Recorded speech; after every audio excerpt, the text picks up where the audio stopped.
C'est parti. Bienvenue, merci d'être avec nous. Il est 10 h, donc on va se lancer. Pour ceux qui ne l'ont pas encore fait, si vous le souhaitez, vous pouvez répondre au petit sondage qui nous permet de savoir qui vous êtes. Ça n'a rien d'obligatoire. On va être ensemble pendant environ 1 h 30. Vous êtes accueillis aujourd'hui par le réseau des bibliothèques 92 et je vais donner tout de suite la parole à Nola Normand, qui est notre hôte aujourd'hui. Et moi, je travaille pour le Shift Project et je vais co-animer avec Nola et avec d'autres intervenantes. On aura notamment Anne-Claire Bernaudin pour la bibliothèque universitaire de Rennes. Et on a dans la salle Carole Rapilly qui a réalisé les bilans carbone dont on va parler et qui pourra intervenir si besoin. Nola, est-ce que tu veux dire un petit mot d'accueil? Et oui, tout à fait. Bonjour à tous. C'est bon, tout le monde m'entend, tout le monde me voit, a priori. C'est super. Mon ordinateur m'a dit que ma connexion Internet est instable, mais bon, on va faire avec. Donc voilà, donc pour celles et ceux qui ne me connaissent pas, je pense qu'on est nombreux. Je suis Nola Normand, je travaille à la médiathèque sur Seine et j'ai une casquette de référente développement durable. Et donc, grâce à ça, j'ai pu créer une commission développement durable au sein de l'association Bib 92, qui est donc une association qui regroupe plusieurs bibliothèques du 92 sur plusieurs thématiques que tous les bibliothécaires présents ici connaissent, les animations, les collections, plein de choses. Puisque comme on est en petite couronne, on n'a pas de bibliothèque départementale. Donc, c'est un peu pour remplacer, on va dire. Voilà, donc il y a plusieurs personnes de la commission ici présentes, donc je vous salue tout spécialement, tous ceux qui sont là. Et pour ceux qui regarderont en replay, bonjour à vous aussi. Si jamais ceux qui sont présents de la commission ont quelque chose à rajouter, n'hésitez pas dans le chat ou peut-être à allumer votre caméra ou votre micro quand vous voulez dire quelque chose. Et en tout cas, ça fait 1 an maintenant que la commission a été créée. Et on avance doucement, mais on avance sûrement, et notamment grâce à vous. Et c'est super qu'on soit aussi nombreux et qu'on puisse faire ça. Voilà. Merci. Et à tout à l'heure.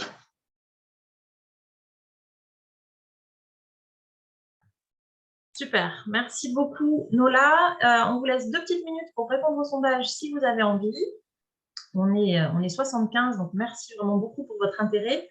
Un tout petit point technique. Donc, on est sur, on est sur Zoom.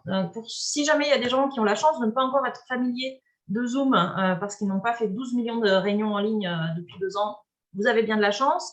Mais pour que vous vous sentiez à l'aise, voilà quelques petits outils.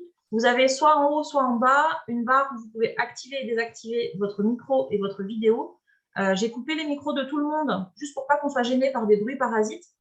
Mais vous avez le droit de les rouvrir et de prendre la parole pour poser des questions, pour intervenir. Vous pouvez aussi le faire dans l'outil Converser. Voilà, je vous ai mis des flèches, essayez de les repérer si vous avez envie. Il se passe des choses dans la discussion, on peut mettre des commentaires, des questions, etc. Et puis, si vous ne voyez pas complètement bien le partage d'écran, vous pouvez le régler. En général, c'est en haut à droite, mais pas toujours. Vous avez des options d'affichage et vous pouvez choisir je crois que ça s'appelle rapport. Rapport de Zoom ou rapport de la fenêtre. Si vous vous mettez en 100%, normalement, vous voyez vraiment tout l'écran. Si jamais vous avez des difficultés techniques. La vidéo, je ne sais pas si c'est vraiment fait. Hop, alors, pardon. Comment je fais pour voir? Je remets tout le monde en muet. On va partager à l'issue de la réunion le PowerPoint qu'on utilise avec vous. On vous l'enverra par mail. C'est pour ça qu'on vous a demandé de vous inscrire, parce que du coup, on a les mails de tout le monde et ça va nous permettre de vous envoyer le PowerPoint. Vous avez vu que la réunion est enregistrée, donc on vous mettra sans doute aussi un lien pour le revoir ou le transmettre à des collègues si vous avez envie. Et puis peut-être qu'on vous mettra quelques liens vers les ressources dont on va parler ou des choses comme ça. Comme ça, vous aurez tout. Voilà. Hop. On va essayer un petit mot sur le programme qu'on a prévu. On va vraiment essayer de s'y tenir, mais il y a beaucoup de choses à vous dire. Donc, excusez-nous par avance si on est rapide sur les sujets. C'est un premier webinaire, mais si vous en avez envie, on prendra du temps pour parler de ces sujets-là. On va commencer avec un peu de chance, un tout petit peu en avance. Je vais vous dire quelques mots sur le rapport du Shift Project sur la décarbonation de la culture et du livre en particulier. Et ensuite, on passera au vif du sujet avec la présentation du bilan carbone de la bibliothèque de Neuilly-sur-Seine. Voilà. À 11 heures, on passera un petit quart d'heure sur un exemple très concret d'une action de décarbonation simple mais réelle avec la bibliothèque universitaire de Rennes. Et on a prévu autour d'un quart d'heure pour pouvoir échanger ensemble sur qu'est-ce qu'on a envie de faire à l'issue de ce temps, parce que c'est très chouette d'être là et de partager de la connaissance, mais l'envie qu'on a, c'est vraiment que ça se transforme en action et qu'on puisse tous collectivement essayer de se mettre en mouvement pour lancer la transition écologique de nos bibliothèques. Enfin, moi, je ne suis pas bibliothécaire, mais je suis très contente de participer à ce mouvement. On va essayer de se tenir à une fin vers 11h30, mais on restera disponible si jamais certains d'entre vous ont envie de traîner un peu plus et de passer plus de temps à échanger de manière informelle. Moi, je serai disponible à peu près jusqu'à midi et je pense que mes camarades aussi. Je précise qu'à l'issue de la présentation du bilan carbone et à l'issue de la présentation de la bibliothèque universitaire de Rennes, on a prévu à chaque fois au moins une dizaine de minutes de temps d'échange et de questions-réponses. Donc, vous pouvez les noter dans le chat au fur et à mesure. On va essayer de ne pas se laisser déborder parce que vous êtes assez nombreux, donc ça peut aller assez vite, mais on va y arriver. Et donc, voilà, vous aurez des moments où vous pourrez intervenir, commenter, apporter des compléments si vous en avez. Et dernière chose, je sais que je parle souvent assez vite.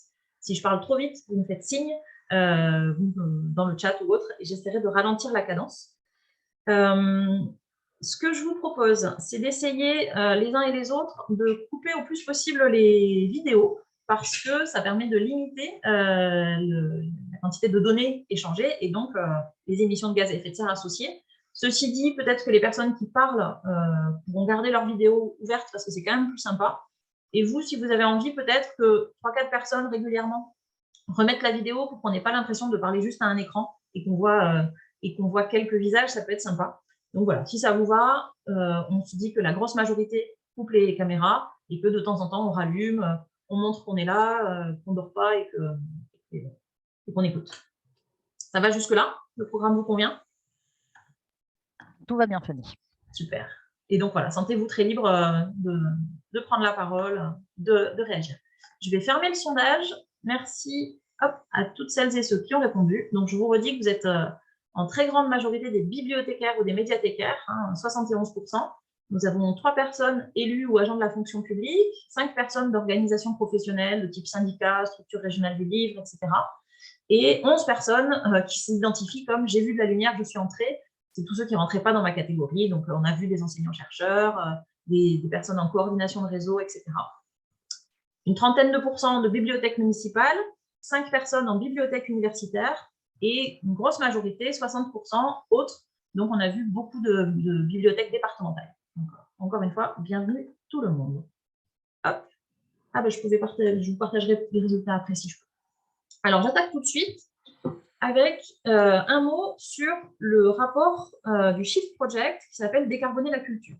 J'imagine que tout le monde ne connaît pas le Shift Project. C'est un laboratoire d'idées qui aime bien les anglicismes, donc qui s'appelle The Shift Project et qui se considère comme un think tank, qui a comme mission de contribuer à la réduction de la contribution au réchauffement climatique et à la réduction de la dépendance aux énergies fossiles pour la société française et l'économie française. Et donc, pour ça, un des grands projets de 2020-2021, ça a été la rédaction de ce qu'on appelle le plan de transformation de l'économie française, qui est en gros une feuille de route qui serait un programme présidentiel idéal d'un candidat qui voudrait vraiment engager la France dans une transition écologique et qui voudrait vraiment aller à la neutralité carbone en 2050. Ce plan de transformation, il comprend une vingtaine de chapitres ou de chantiers. Donc, on a l'énergie, l'agriculture, les transports, le fret, etc. Il y a aussi des secteurs qui sont souvent un peu moins dans le radar des études qui portent sur le carbone, comme par exemple la santé, l'administration publique, qui peut concerner du monde ici aussi, et la culture.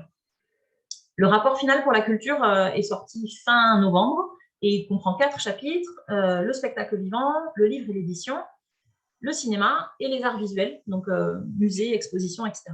Je vais vous faire un résumé très très rapide des grandes lignes du rapport pour la culture et en particulier pour le livre. Mais ce que je ferai, c'est que je vous enverrai par mail le lien vers le rapport complet, la présentation en ligne, etc. pour que vous puissiez aller creuser si vous avez envie.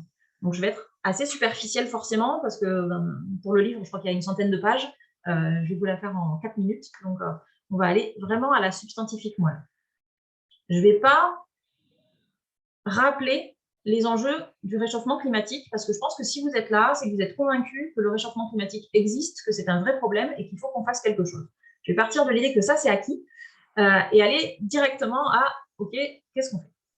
Je vous rappelle que notre objectif, c'est la neutralité carbone en 2050. La neutralité carbone, c'est l'idée que l'ensemble de nos émissions, les émissions résiduelles, ce qu'on continuera à émettre, sera absorbé entièrement par les écosystèmes, par les capacités de stockage de la forêt, le sol, la végétation, etc.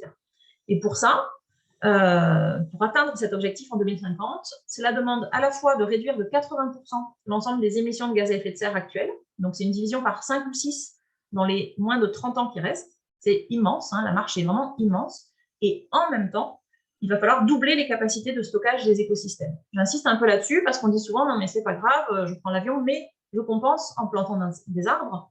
Ce qu'on va devoir faire, c'est arrêter de prendre l'avion et planter des arbres. Ce n'est pas l'un ou l'autre, ou l'un qui compense l'autre, c'est je diminue drastiquement mes émissions et je contribue à augmenter les capacités de stockage.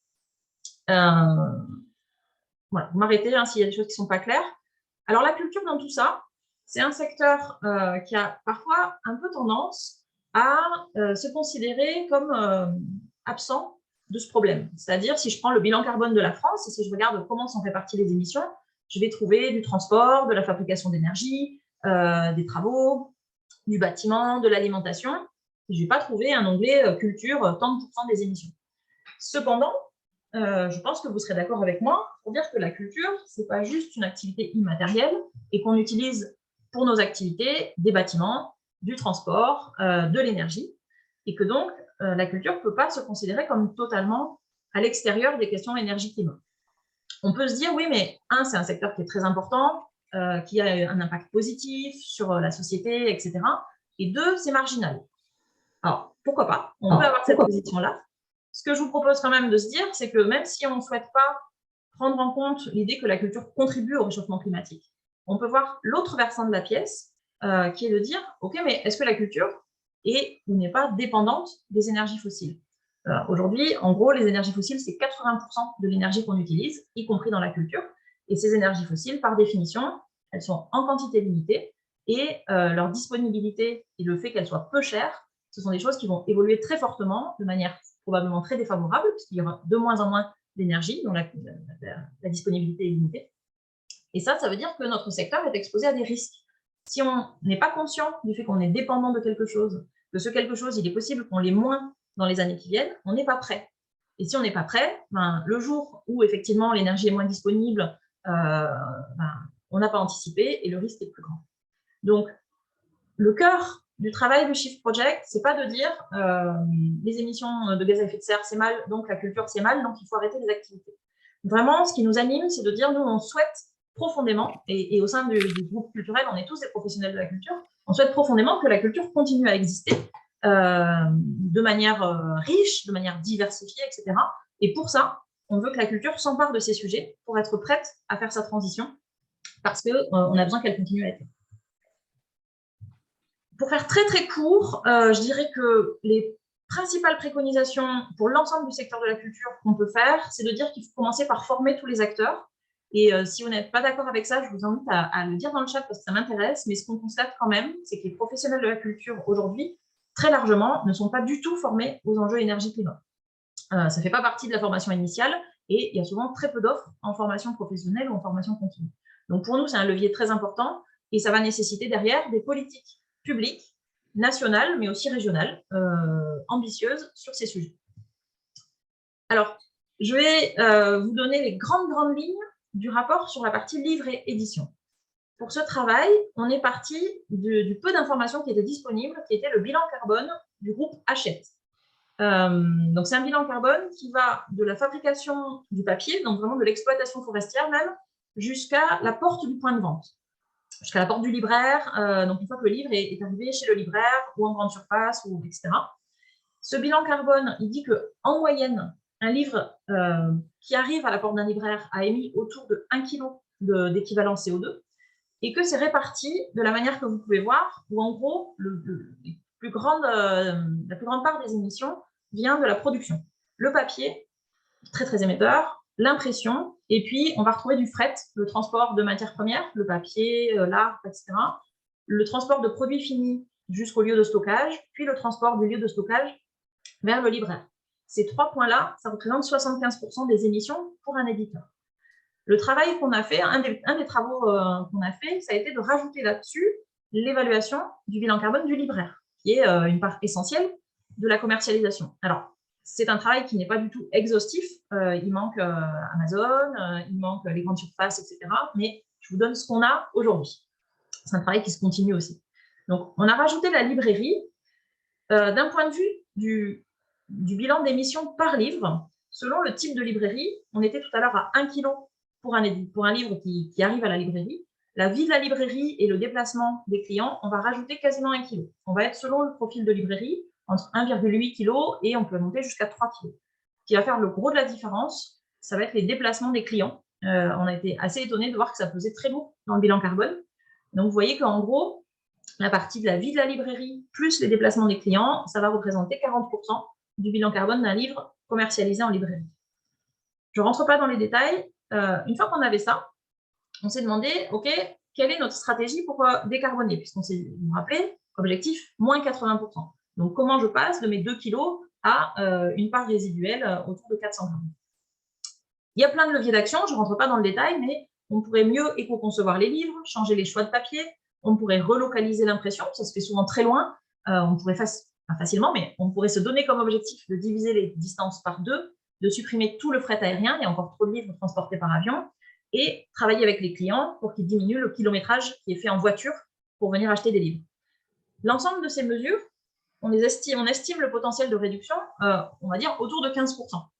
Donc, vous voyez que c'est des mesures qui sont quand même ambitieuses, mais le résultat n'est pas du tout à la hauteur de l'objectif de la neutralité carbone. Ce qui veut dire qu'il faut qu'on envisage des mesures beaucoup plus offensives, on va dire, en tout cas beaucoup plus drastiques.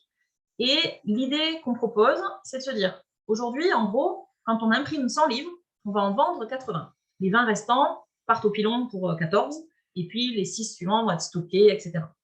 Donc, j'imprime 100 livres, j'en vends 80. Est-ce qu'il serait possible d'imaginer d'imprimer 50 livres et en vendre 80? C'est-à-dire, en gros, dissocier le rapport à l'objet, le fait d'acheter un livre et de le posséder, de le stocker, et le rapport à l'œuvre, le fait d'accéder au contenu d'un livre sans forcément posséder le support. Donc, ça peut être la seconde main, ça peut être la location, et c'est évidemment le rôle des bibliothécaires, des bibliothèques. C'est quelque chose que vous faites vraiment au quotidien. Et ça, si on imaginait diviser par 2 la production, tout en permettant bien sûr à autant, voire plus de personnes d'accéder à l'œuvre, on serait sur une réduction totale de l'ordre de 35-36%, en combinant avec l'ensemble des mesures précédentes. Donc, à nouveau, pour le livre, on est assez loin des ordres de grandeur et il n'y a pas de levier vraiment facile et immédiat pour dire oui, le livre va pouvoir continuer à exister de la même manière, avec le même modèle, dans un monde décarboné. Aujourd'hui, il n'y a pas de trajectoire facile pour ça. Par contre, ce qui est très clair, c'est que les bibliothécaires, les bibliothèques et les bibliothécaires, du coup, vont avoir un rôle absolument majeur à jouer, puisque cet accès à l'œuvre sans posséder, sans acheter l'objet, c'est le cœur de votre travail. Et donc, c'est quelque chose qui est identifié comme vraiment un levier très, très fort. Ceci dit, ce n'est pas parce que les bibliothèques sont au cœur de cette décarbonation de la chaîne du livre qu'il ne faut pas s'interroger sur comment décarboner la bibliothèque elle-même. Puisque vous allez très certainement être amené à développer vos activités, il va falloir trouver comment développer les activités tout en réduisant les impacts environnementaux. Voilà pour ce que je voulais vous dire.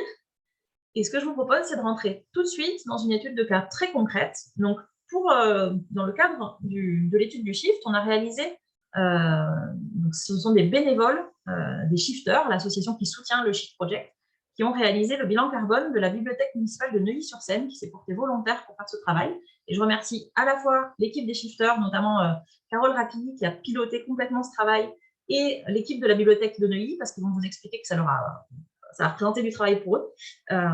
Donc, merci vraiment à eux. Et je propose de passer la main à Nola pour qu'elle nous explique comment s'est passée la collecte de données.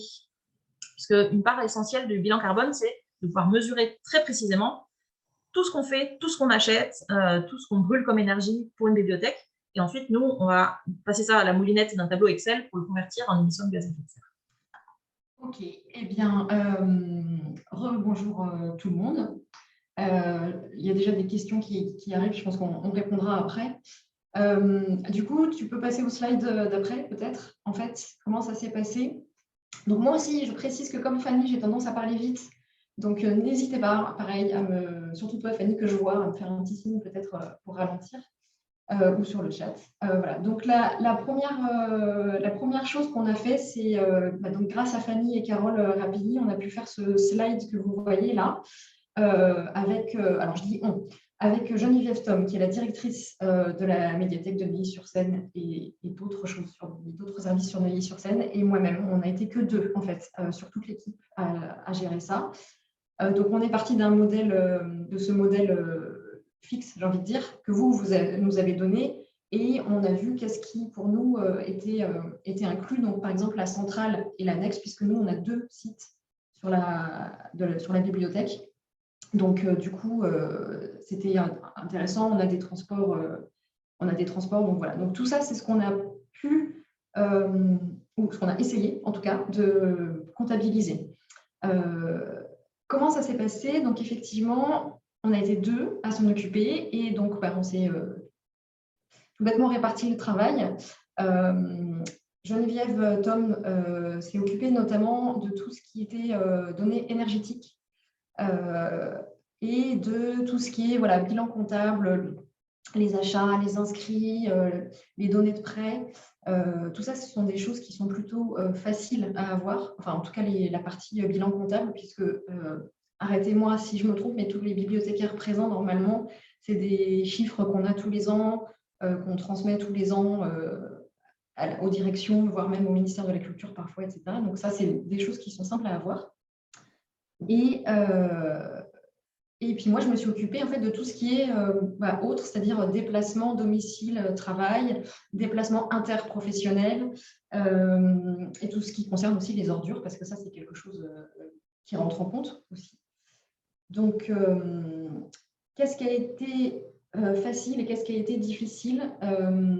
Déjà, je vais commencer par ce qui a été impossible. En fait, on a décidé de ne pas prendre en compte les déplacements des usagers, parce que pour ça, il aurait fallu faire une enquête auprès d'eux et pour ça, il aurait fallu un accord de la mairie. Et c'est vrai qu'on a été un peu pris par le temps et que c'est des choses qui prennent du temps, en fait, d'avoir l'accord de la mairie pour ça.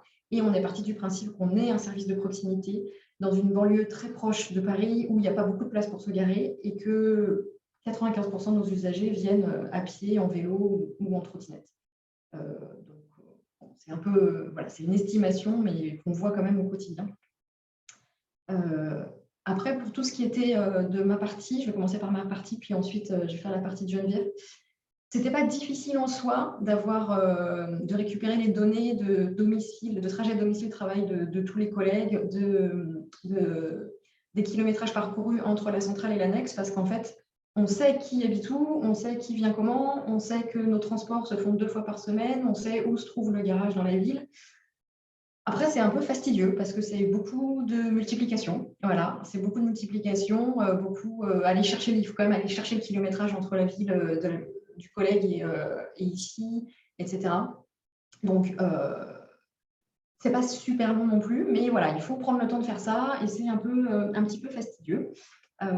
Après, ce qui a été un peu difficile aussi, c'était au niveau des ordures, puisque ce qu'on a oublié de préciser, c'est qu'en fait, on est parti sur l'année 2019, puisqu'on a fait ça fin 2021. Et donc, on ne pouvait pas faire l'année 2021 et il était un peu hors de question de faire l'année 2020 puisqu'on a été fermé 2 mois et demi et qu'on a fait du click and collect pendant je ne sais combien de temps. Donc, on a voulu vraiment prendre une année type avec une activité normale. Voilà, qu'on n'a pas encore repris, mais je pense que ça, c'est pareil pour tout le monde. Voilà. Après, ce qui a été peut-être un peu plus difficile, notamment pour Geneviève, c'était toutes les données énergétiques, parce que déjà, il faut aller les chercher dans un service extérieur, donc il faut qu'ils puissent nous répondre. Et là où on a des doutes, c'est qu'en fait, on n'est pas sûr et certaine de la fiabilité des informations, puisqu'en fait, donc sur la médiathèque principale, d'ailleurs, dans nos 2 médiathèques, on a des locaux partagés, soit avec une collectivité privée, soit avec un bâtiment qui appartient à la ville, mais qui n'est pas utilisé que par la médiathèque.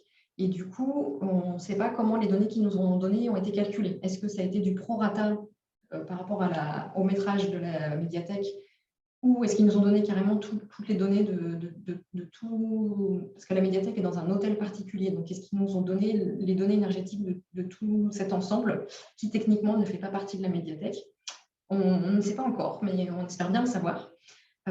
Après, vous le verrez par la suite, ça ne nous a pas étonné non plus. La plus grosse émission, c'est justement ces données énergétiques qui ne nous ont pas étonnés, parce que c'est un vieux bâtiment qui est très mal isolé, on a froid l'hiver, on a chaud l'été, donc si ça se trouve, ce qu'ils nous ont donné, c'est complètement vrai. Et voilà, on va essayer de savoir ça. Et je ne sais pas si j'ai dépassé mon temps imparti ou pas, ou si j'ai encore un peu de temps. Voilà. Oui, un peu, mais je ferai plus court sur la fin. Est-ce que tu veux commenter les principaux chiffres? Oui, enfin, je vais essayer parce que du coup, ça c'est vrai que voilà. Alors, donc là, il y a une référence 2019, effectivement, ce que j'ai dit. Le budget, donc on est une médiathèque municipale à Neuilly-sur-Seine, donc proche banlieue parisienne. On a un budget assez. Alors, le budget, du coup, honnêtement, je ne sais plus, c'est le budget général, hein, donc des collections et de tout le reste. En termes d'usagers, de prêts et d'entrées, on rentre en fait dans les moyennes nationales. On n'a pas, je sais qu'il y a un pourcentage d'inscrits en général par rapport au nombre de population. On rentre dans la moyenne nationale, on n'est ni très élevé ni très bas. En équipe, on a une grosse équipe, 25 équivalents temps plein, parce qu'en fait, donc on travaille sur 2 sites et nous, on tourne tous sur les 2 sites. Souvent, dans les villes où il y a plusieurs médiathèques, il y a une équipe par médiathèque et ça tourne très rarement, donc il y a peut-être besoin de moins de monde. Donc on a peut-être une équipe, peut-être un peu, on est beaucoup. Et en termes de surface, on n'est pas une très grosse médiathèque. Et donc, c'est sûr que quand on veut se comparer, il faut pouvoir se comparer avec quelqu'un qui est un peu pareil. On verra le bilan de la bibliothèque universitaire de Rennes. Déjà, ce n'est pas les mêmes activités et ce n'est pas du tout la même taille. Donc, je pense que c'est pas. On peut se comparer, mais ce n'est pas forcément trop d'intérêt. Voilà. Pour les données d'activité, bon, je ne sais pas si ça parle à tout le monde, hein, tous ces chiffres.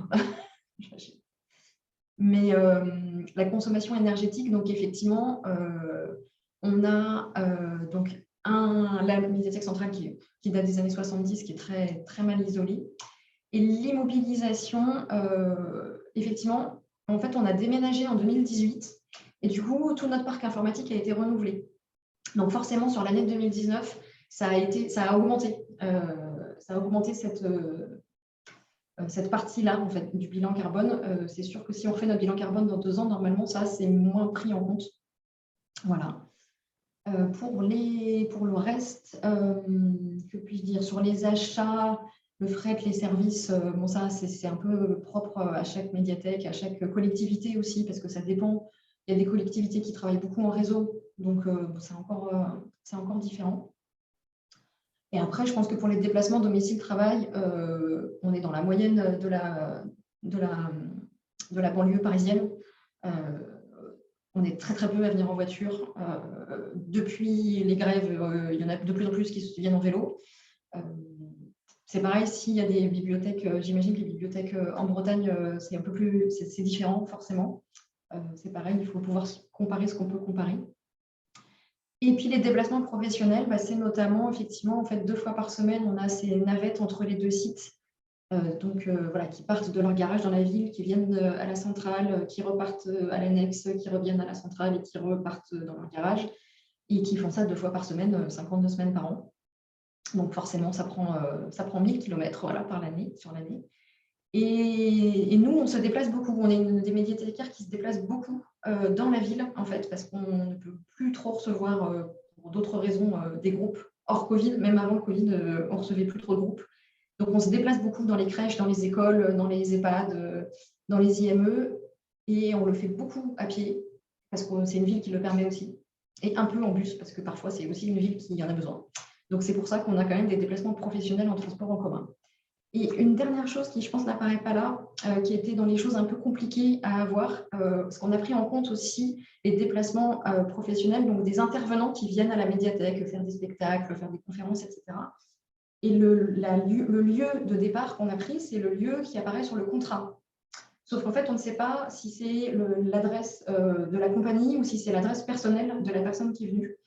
Et donc, ça peut un peu peut-être fausser la donne. Et comme on n'est que le 6 janvier, et si toutes les personnes présentes ici ont envie de se lancer dans leur bilan carbone, pour 2021, c'est le moment de commencer et de noter toutes ces petites choses. Voilà, si vous avez des intervenants extérieurs qui viennent, en espérant qu'on puisse en avoir toute l'année, essayez de savoir vraiment d'où est partie la personne physique qui vient, comment elle est venue. Et voilà, donc ça, c'est pareil avec vos poubelles. En fait, si vous pouvez les peser, ce sera beaucoup plus simple. Mais d'essayer de faire des estimations. Voilà. Super, merci beaucoup Nola. Donc, ce que je crois qu'on peut retenir de ta présentation, c'est que ça prend du temps. Toutes les informations ne sont pas faciles à trouver. Non. Et on va faire beaucoup d'estimations et on va passer du temps dans des tableaux Excel, des calculs. Donc, il y a une part qui se fait au niveau de la médiathèque, la collecte de données. Et puis, il y a une part qui se fait aussi dans l'équipe qui va réaliser le bilan carbone, où on va faire des extrapolations, où on va se dire, bon, ben, si on a telle donnée, qu'est-ce que ça veut dire sur l'ensemble de l'année, etc. Donc, ce qui veut bien dire que ce que je vais vous montrer maintenant, c'est-à-dire le résultat du bilan carbone, c'est vraiment une estimation. Ce n'est pas quelque chose qu'il faut prendre à la lettre en se disant on est sur une mesure au gramme ou au kilo ou à la tonne même d'équivalent CO2 près. Non, l'idée, c'est vraiment de parler d'ordre de grandeur pour comprendre où se font les principales émissions et pour pouvoir avoir une action qui soit vraiment efficace. Alors, voilà à quoi ça ressemble. Attendez, je vais bouger un peu mon écran parce que je ne vois pas. Voilà. Donc, on est autour de 135 tonnes de CO2 par an. Ça ne parle pas beaucoup, hein, ce n'est pas évident de se dire qu'est-ce que ça représente. Donc, on va essayer de vous montrer une comparaison avec une autre bibliothèque, déjà pour vous donner des ordres de grandeur. Et juste pour que vous puissiez vous situer, les émissions moyennes d'un Français ou d'une Française sur l'ensemble de l'année, on va dire, à la louche, on est à 10 tonnes. Donc là, on serait sur l'équivalent de, on va dire, 13 Français, l'ensemble de leur vie pendant 1 an pour la vie de la médiathèque. Encore une fois, c'est une estimation. Ce qu'on voit tout de suite, c'est les 2 principaux postes qui ressortent, et Nola a commencé à en parler, c'est l'énergie d'une part et les immobilisations. Donc, juste pour rappeler, les immobilisations, c'est une notion comptable, c'est le fait qu'un achat, un achat de matériel informatique, de mobilier, de bâtiments ou de travaux, on va pas tout affecter l'ensemble du coût ni l'ensemble des émissions de gaz à effet de serre sur l'année de l'achat ou l'année de la réalisation, mais on va diviser ça en un certain nombre d'années. Donc, si j'achète un bâtiment, dans mon bilan comptable, je vais dire que tous les ans, pendant 20 ans, 30 ans, je vais affecter une partie de mon budget au fait de rembourser mon bâtiment. Il sera amorti au bout de 20 ans, 30 ans, etc. Pour les émissions de gaz à effet de serre, c'est exactement la même chose. Si aujourd'hui j'achète un ordinateur, je ne vais pas dire « Ah bah cette année mon bilan explose, mais l'année prochaine je n'ai pas d'émissions liées à mon ordinateur ». Ce n'est pas vrai, mon ordinateur je continue à l'utiliser. Donc on va plutôt prendre les émissions liées à l'achat et le répartir sur le nombre d'années où on estime que l'ordinateur va rester en service avant d'être remplacé. Donc voilà, les 2 grands postes, c'est l'énergie et les immobilisations. On a fait un calcul, alors je dis vraiment par facilité de langage, mais je dois vraiment rendre à César ce qui est à César. C'est l'équipe des shifters et notamment Carole Rapilly qui a fait ces bilans carbone. Et encore une fois, je les en remercie parce que c'est un travail qui a été fait entièrement bénévolement, comme l'intégralité quasiment du travail du Shift Project. Quelques ratios qui ne nous parlent pas encore beaucoup à ce stade, mais qui vont nous permettre de comparer avec d'autres bibliothèques. Donc voilà, combien est-ce que ça fait de tonnes par employé, par usager. Moi, ce qui m'intéressait beaucoup, c'est aussi de me dire combien ça fait par document physique. Et donc, vous voyez que là, on est à presque 2 kilos par document physique, ce qui est pour moi à peu près l'équivalent d'un livre vendu en librairie. Donc, c'est-à-dire que si une librairie vend un livre à une bibliothèque, en gros, on passe à 4 kilos d'émissions de CO2 pour ce livre. 1 kilo pour la partie production édition, 1 kilo, on va dire, pour la partie librairie, et presque 2 kilos pour, ici, la bibliothèque de Neuilly. Par contre, là où c'est intéressant, et où ça va me permettre de rentrer dans des scénarios, c'est que, rapporté au nombre de prêts, ça baisse de manière importante, puisque ici, on passe à 500 grammes par prêt. Et donc, c'est vraiment l'idée que plus le nombre de personnes qui empruntent le livre augmente, et plus mes émissions relatives diminue. Plus le même objet physique aura permis d'être amorti finalement sur un plus grand nombre de lecteurs. C'est vraiment quelque chose d'intéressant. Donc voici le détail de comment ça se... Annie, oui. Bonjour, c'est Carole. Est-ce que tu peux revenir? Je vais juste intervenir Pour expliquer, vous voyez les barres noires et la notion sur les émissions totales de 135 tonnes de CO2 équivalent, il y a plus ou moins 20 tonnes de CO2 équivalent. Donc ça, on a une notion d'incertitude parce qu'on n'est pas sûr de la donnée, on n'est pas toujours sûr du facteur d'émission qu'on utilise et c'est pour ça qu'on a cette notion-là, cette valeur-là d'incertitude qui peut faire varier le résultat total. Voilà, c'est juste pour vous donner une explication. Donc, sur l'énergie, on est assez fiable sur le facteur d'émission, mais on n'est pas sûr comme le disait tout à l'heure Nola, de la donnée de consommation de la bibliothèque. Donc, c'est pour ça qu'on a une petite barre un peu large. Et sur les immobilisations, on est peu sûr. Donc, l'incertitude est très élevée sur les émissions qui sont liées aux immobilisations. Voilà. C'était juste une petite parenthèse pour vous expliquer ce petit point. Super, merci beaucoup pour cette précision. Très juste et que je vous dis. Du coup, je rentre dans le détail des pourcentages des émissions. Et vous voyez qu'on a vraiment l'énergie qui représente 50% des émissions. Alors, l'énergie, ça va être l'électricité et le chauffage. On va regarder un tout petit peu plus en détail. Les immobilisations, on va regarder aussi plus en détail. Et les autres postes, vous voyez, ça reste quand même très marginal. Les dépenses de fonctionnement, les achats de documents, les déplacements et les déchets, c'est la petite barre qui fait moins de 1%, même moins de 0,5%. Donc, j'insiste un tout petit peu là-dessus. Ce n'est pas une manière de dire que les déchets ne sont pas un problème. Simplement, ce n'est pas un enjeu d'un point de vue climatique. Les déchets, ça va poser des questions de ressources, de pollution, de gaspillage, etc. Mais ça reste très marginal d'un point de vue consommation d'énergie fossile et contribution au réchauffement climatique. Donc, continuez à trier vos déchets, à travailler sur la réduction de vos déchets, etc. Mais attention de ne pas le faire en se disant, quand j'ai fait ça, j'ai résolu tous les problèmes liés à ma contribution au réchauffement climatique. C'est vraiment des enjeux séparés. Et ça, je pense que c'est important d'en avoir conscience et on reparlera des déchets qui sont un vrai sujet dans un prochain webinaire. Alors, je rentre un tout petit peu dans le détail sur la partie énergie. Donc, vous vous souvenez, Nola nous disait, il y a deux bâtiments. Un qui est chauffé, tu m'arrêtes si j'ai une bêtise, mais 100% à l'électricité, et un qui est chauffé un qui est chauffé au gaz. C'est ça, hein? Et donc, le chauffage de un des deux bâtiments au gaz représente 75% des émissions. Parce qu'en France, l'électricité, vous le savez sans doute, est très largement décarbonée. On a une électricité qui est d'origine nucléaire, hydroélectrique et un tout petit peu éolien et solaire. Ce qui fait que quand on utilise de l'énergie, de l'électricité, on a des émissions qui sont relativement faibles par rapport au fait d'utiliser du gaz. Ça ne veut pas dire qu'il ne faut pas faire d'économie d'énergie, loin de là, mais ça veut dire que, hein, je reviens là-dessus, si je veux réduire cette part-là, je ne sais pas si vous voyez ma souris, mais la part de 50%, qui est vraiment la part la plus élevée de mon bilan carbone, j'ai intérêt à m'attaquer à la part des 73% du gaz. Ce qui ne veut pas dire que je ne dois pas aussi chercher à réduire les 27% de l'électricité. Ce sont des stratégies qui se complètent.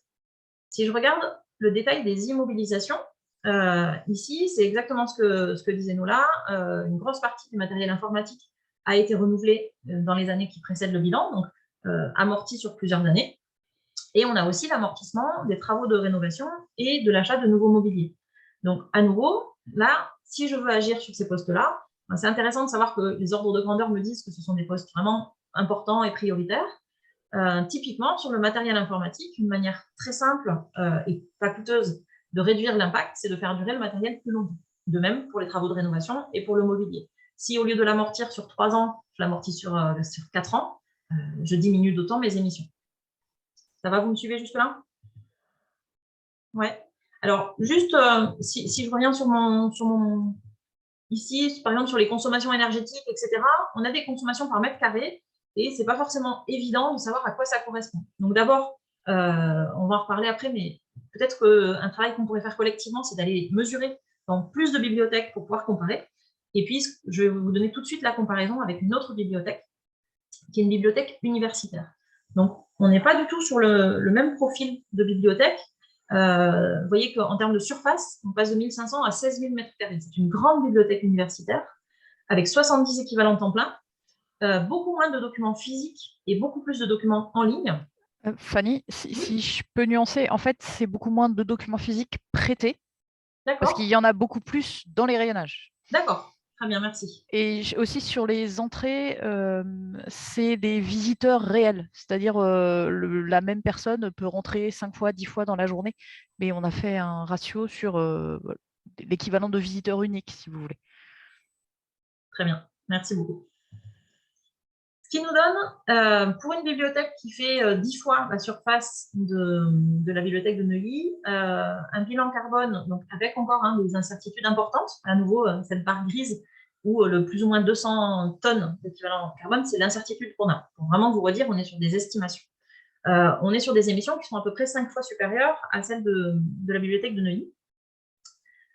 Et du coup, selon qu'on considère les mètres carrés, ou le nombre d'usagers, ou le nombre d'entrées, vous voyez que ça varie de manière importante. C'est-à-dire les émissions par mètre carré sont bien inférieures. Par contre, les émissions par usager ou par entrée sont supérieures. Ce n'est pas une manière de dire qu'il y en a une qui est meilleure que l'autre. Ce n'est pas du tout l'idée. Et d'ailleurs, le bilan carbone, en général, ce n'est pas une démarche de distribution de bons points. Ce n'est pas du tout comme ça que l'outil est utile. L'outil est utile pour se situer, pour se demander où est-ce qu'on peut être utile, où est-ce qu'on peut être efficace pour réduire ses impacts. Et éventuellement, quand on fait des comparaisons comme ça, pour se dire, ah ok, eux, ils sont hyper efficaces sur, je sais pas quoi, le ratio par nombre d'entrées ou par nombre de prêts, ça veut dire que peut-être, je peux aller regarder comment ils font. Mais vraiment, la comparaison n'est pas dans un but de distribution de bons points, mais plutôt de compréhension la plus fine possible et de se situer dans des ordres de grandeur. Donc, juste pour revenir un peu sur les documents traités, on voit qu'ici, on est sur des émissions par document traité qui sont supérieures. Donc, ça serait intéressant de pouvoir rentrer dans le détail et de se demander pourquoi, alors que le bilan par mètre carré est bien meilleur. Donc, voilà, qu'est-ce qui fait qu'on a ces différences? Là, on n'a pas pu rentrer dans un détail suffisamment fin pour avoir des éléments de réponse. Par contre, ce qui conforte vraiment le début de connaissance qu'on est en train de faire émerger là, c'est qu'on voit qu'à nouveau, l'énergie et les immobilisations, c'est de très loin les deux postes principaux. On est ici plutôt à 42% autour de l'énergie et 40% sur les immobilisations. Et là, ça va être plutôt de la rénovation. On va regarder le détail. On retrouve des déplacements. On va regarder un peu le détail aussi. Et tout le reste, donc toutes les dépenses de fonctionnement, les déchets, etc., les achats de documents, représentent 10% des émissions. Pardon, je surveille l'heure en même temps. Alors, le détail pour l'énergie, on va retrouver la même idée que dans le bilan de Neuilly, c'est-à-dire que l'électricité représente une part assez marginale. C'est même encore plus marginal ici. Alors ici, on a du combustible direct. Carole, est-ce que tu te souviens, est-ce que c'est du chauffage au fioul ou si c'est du gaz? Alors, le combustible direct, je crois que c'est du gaz, oui. D'accord. Donc, à nouveau, on a du gaz, on a des réseaux de chaleur par vapeur. Donc là, voilà, on ne va pas rentrer dans le détail technique. Et la part d'électricité. Et donc, à nouveau, vous voyez que à la fois les combustibles et la vapeur, ce sont des ressources pour le chauffage. Donc, à nouveau, le chauffage est vraiment largement la cause principale d'émissions liée à l'énergie. Ce qui veut dire que c'est quand même un poste sur lequel on a intérêt à travailler de manière directe. Et ce qui est intéressant ici, dans la comparaison, c'est que vous voyez que si je regarde la quantité, la consommation d'énergie par mètre carré, la bibliothèque universitaire a un bilan bien meilleur que la bibliothèque de Neuilly. On a beaucoup moins d'énergie par mètre carré qui est utilisée. Mais si je regarde les émissions liées à cette énergie, on a plus d'émissions par mètre carré qu'à Neuilly. Donc ça veut dire qu'il y a deux leviers d'action qui vont être intéressants. Le premier, c'est la réduction de la consommation d'énergie. Donc, comment est-ce que je peux faire pour baisser la quantité d'énergie par mètre carré? Et donc, est-ce que c'est de la rénovation? Est-ce que c'est baisser le chauffage? Baisser le chauffage d'1 degré, ça permet d'économiser 7 à 10% des émissions associées, de l'énergie utilisée. Donc, c'est un levier réel et intéressant. Mais ça peut être aussi de se demander quelle est ma source d'énergie et est-ce que je peux la changer? Parce que typiquement, passer du fuel au gaz ou du gaz à l'électrique, je vais avoir des gains qui sont réels. Donc, vous voyez que là, c'est intéressant de se dire à la fois combien d'énergie je consomme par mètre carré et quelle est cette énergie et quelles sont les émissions associées. Parce que toutes les sources d'énergie n'ont pas du tout le même impact. À nouveau, le fuel est beaucoup plus émissif que le gaz et qui est beaucoup plus émissif que l'électricité. Si je regarde le détail des immobilisations, ici, c'est de manière vraiment très écrasante les travaux de rénovation, qui a priori ont été des très gros travaux, qu'on retrouve aussi de manière importante dans le bilan comptable.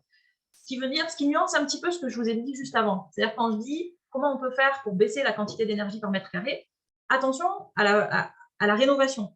Bien sûr, la rénovation, si elle est bien faite, si elle est sobre en énergie au moment des travaux de rénovation, et surtout si elle va durer suffisamment d'années, on peut espérer un gain. Mais attention, les travaux de rénovation eux-mêmes sont une source d'émissions de gaz à effet de serre. Donc, c'est quelque chose qu'il faut vraiment apprécier finement et pas être dans une pensée un peu magique de comme je fais la rénovation de mon bâtiment, c'est super, je vais être décarboné. Voilà, les choses sont pas si simples et là, ça va être intéressant de se faire accompagner par des professionnels sur ces questions-là. Un tout petit zoom sur les transports. Je précise d'ailleurs que c'est ce que disait Nola. Pour la bibliothèque de Neuilly, on n'est pas rentré dans le détail du transport des usagers. Et personnellement, c'est un sujet que j'aimerais bien creuser, donc on pourra en reparler, mais voilà, ça mériterait peut-être de rentrer plus en détail pour d'autres bibliothèques. Ici, donc, il y a eu un travail réalisé sur les déplacements domicile-travail et les visiteurs. Et donc, on estime que les déplacements domicile-travail vont représenter autour de 60% des émissions liées au déplacement. Donc, je vous remontre rapidement le camembert pour vous rappeler que les déplacements, ils sont ici en jaune, c'est 9%. Donc, c'est un poste intéressant, 9%, c'est quand même déjà significatif, mais ça reste moins, ça pèse moins lourd que l'énergie et les immobilisations.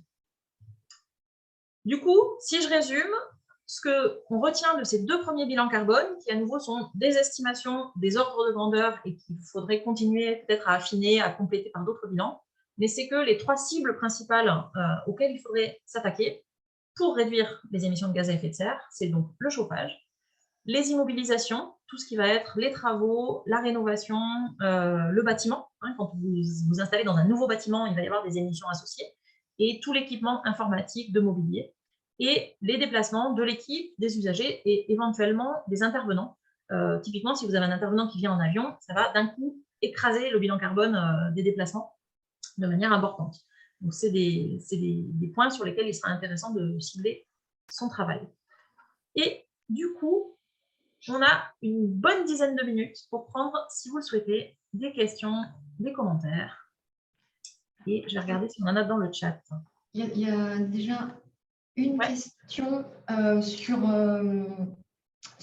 les traitements de consolidation effectués par les bibliothèques, c'est-à-dire la plastification, la pose d'étiquettes, le réemboîtage, d'une part, et les questions de recyclage de livres, d'autre part. Donc, en ce qui nous concerne, nous, en fait, j'ai envie de dire oui et non, c'est-à-dire que non, parce qu'on n'a pas fait ça dans le détail, parce qu'on n'avait pas le temps, mais j'ai envie de dire, si vous vous lancez pour 2021, allez-y. Mais oui, parce qu'en fait, tout ce qui est dépenses de fonctionnement, d'achat, etc., ça a été pris en compte. Et ça a été pris en compte aussi dans les déchets, c'est-à-dire que les plastifications, tous les bibliothécaires présents le savent, hein, ça fait beaucoup de déchets, tout ça, ça a été pris en compte dans la part déchets. Et la question de recyclage des livres aussi, ça a été pris en compte, puisque donc nous, depuis 2018, on recycle nos livres tout simplement dans des poubelles de recyclage, qui sont bleues à nuit pour l'instant. Et donc, le nombre de poubelles sorties par an, enfin pour l'année, du coup, a été pris en compte dans notre bilan carbone. Après, ça a été une estimation. Encore une fois, ça n'a pas été fait de manière très fine.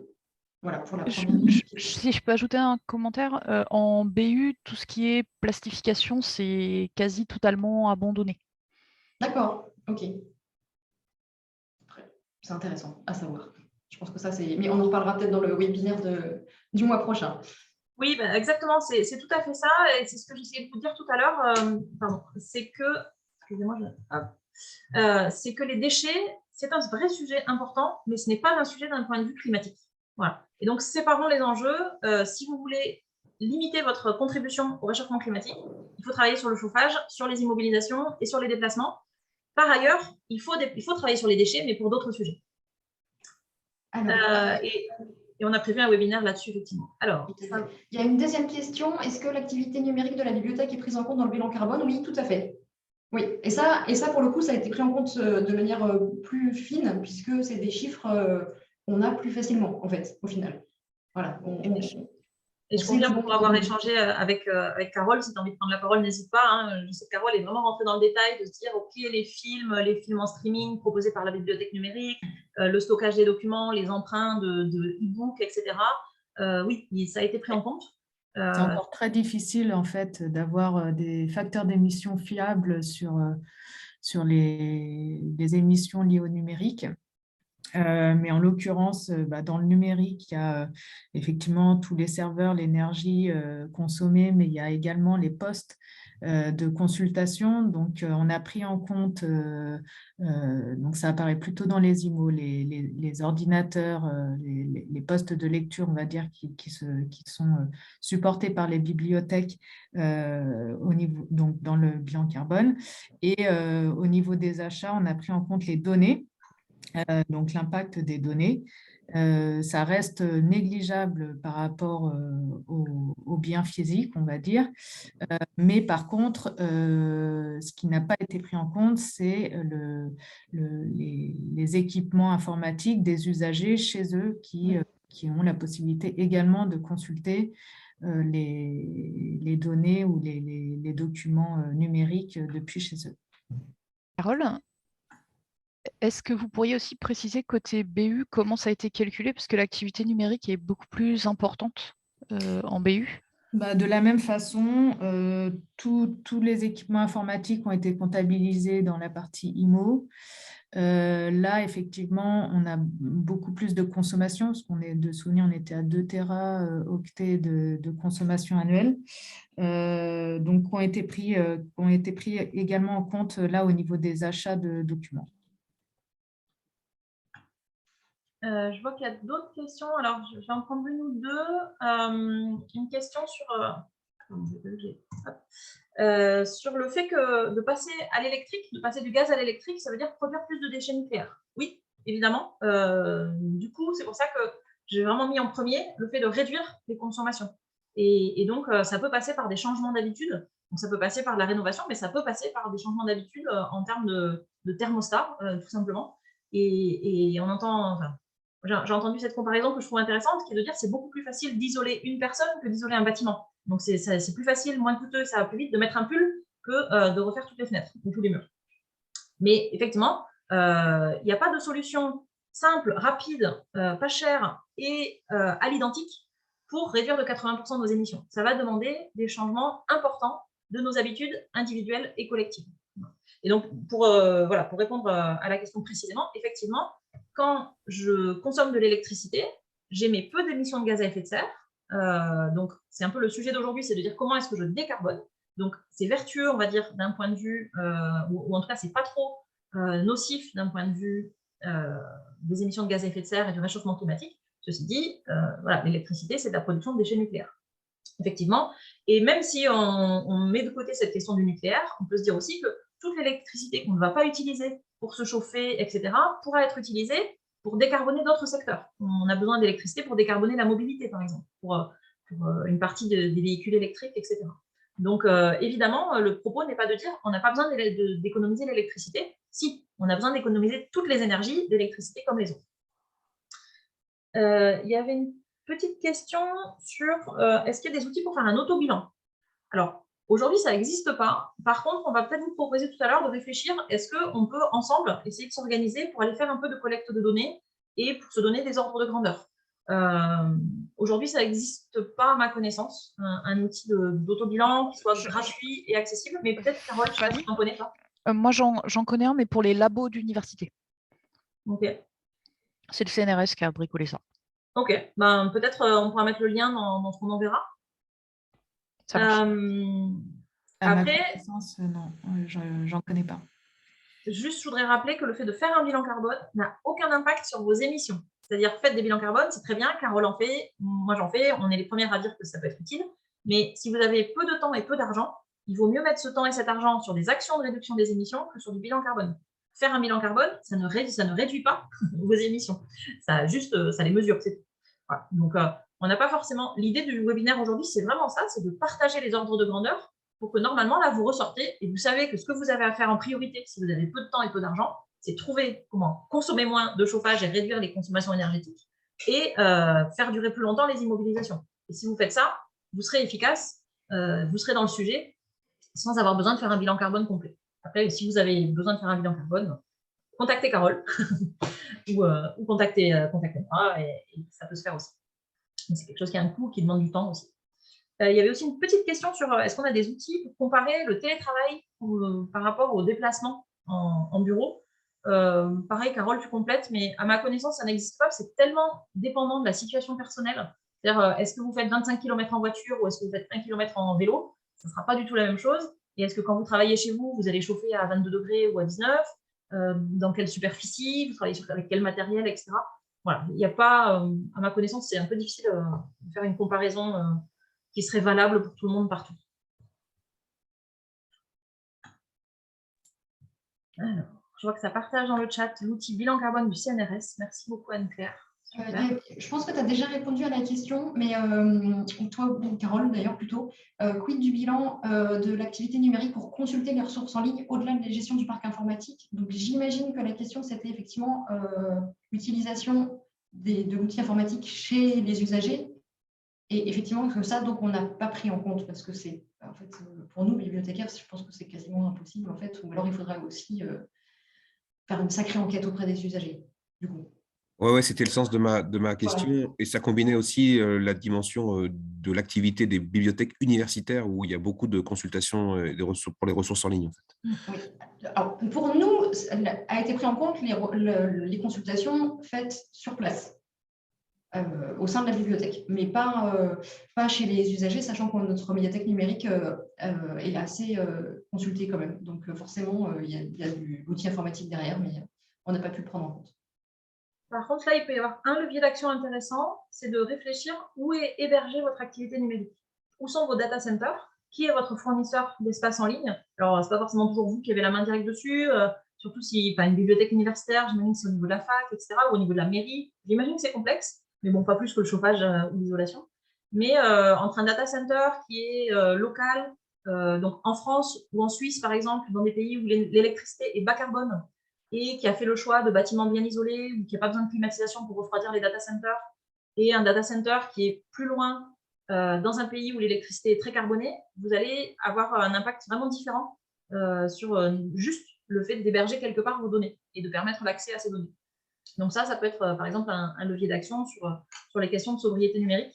Après, on travaille sur la conception du site web, des choses comme ça pour alléger, pour faire que chaque recherche émettre moins de data, etc. La pollution numérique, c'est les émissions liées au numérique, ce sont des émissions qui sont réelles. Elles sont un peu marginales dans votre activité de priori de bibliothèque. Ça mériterait d'être affiné. Mais si on regarde au niveau mondial, le numérique émet autant de gaz à effet de serre que l'aviation.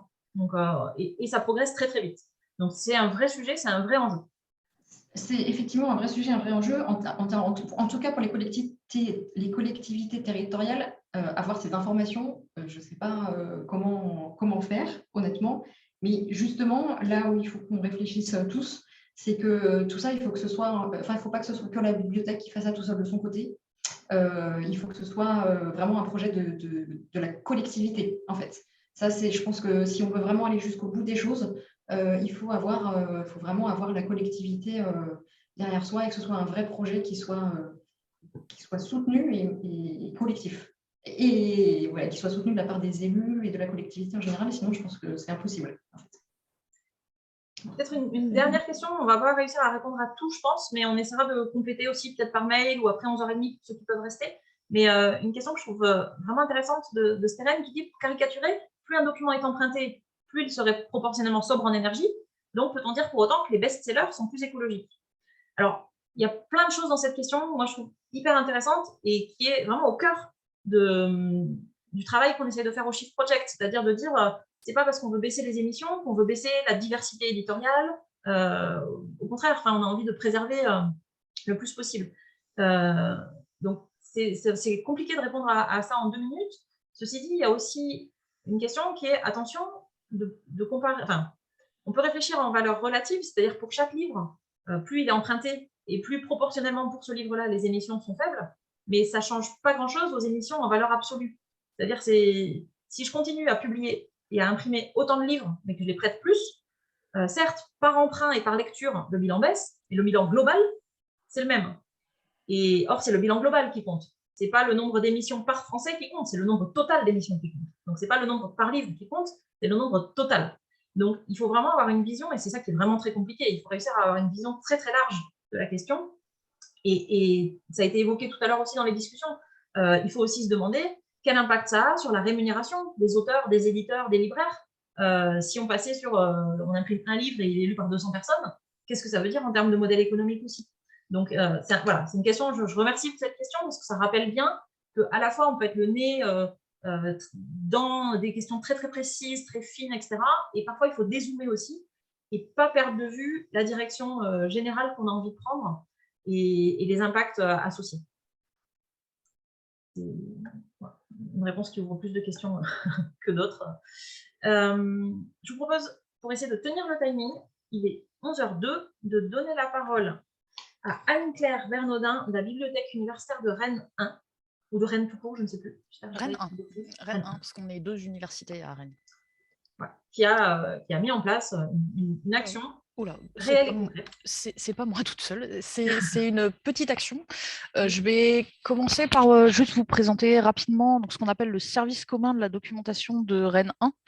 C'est le nom officiel. En fait, ce service commun, donc on dit SCD, il comporte 3 bibliothèques universitaires différentes qui sont réparties sur 3 campus à Rennes, un qui se trouve à l'ouest, un qui se trouve au centre-ville et un qui se trouve à l'est de la ville. Et il y a aussi au sein de ce service commun...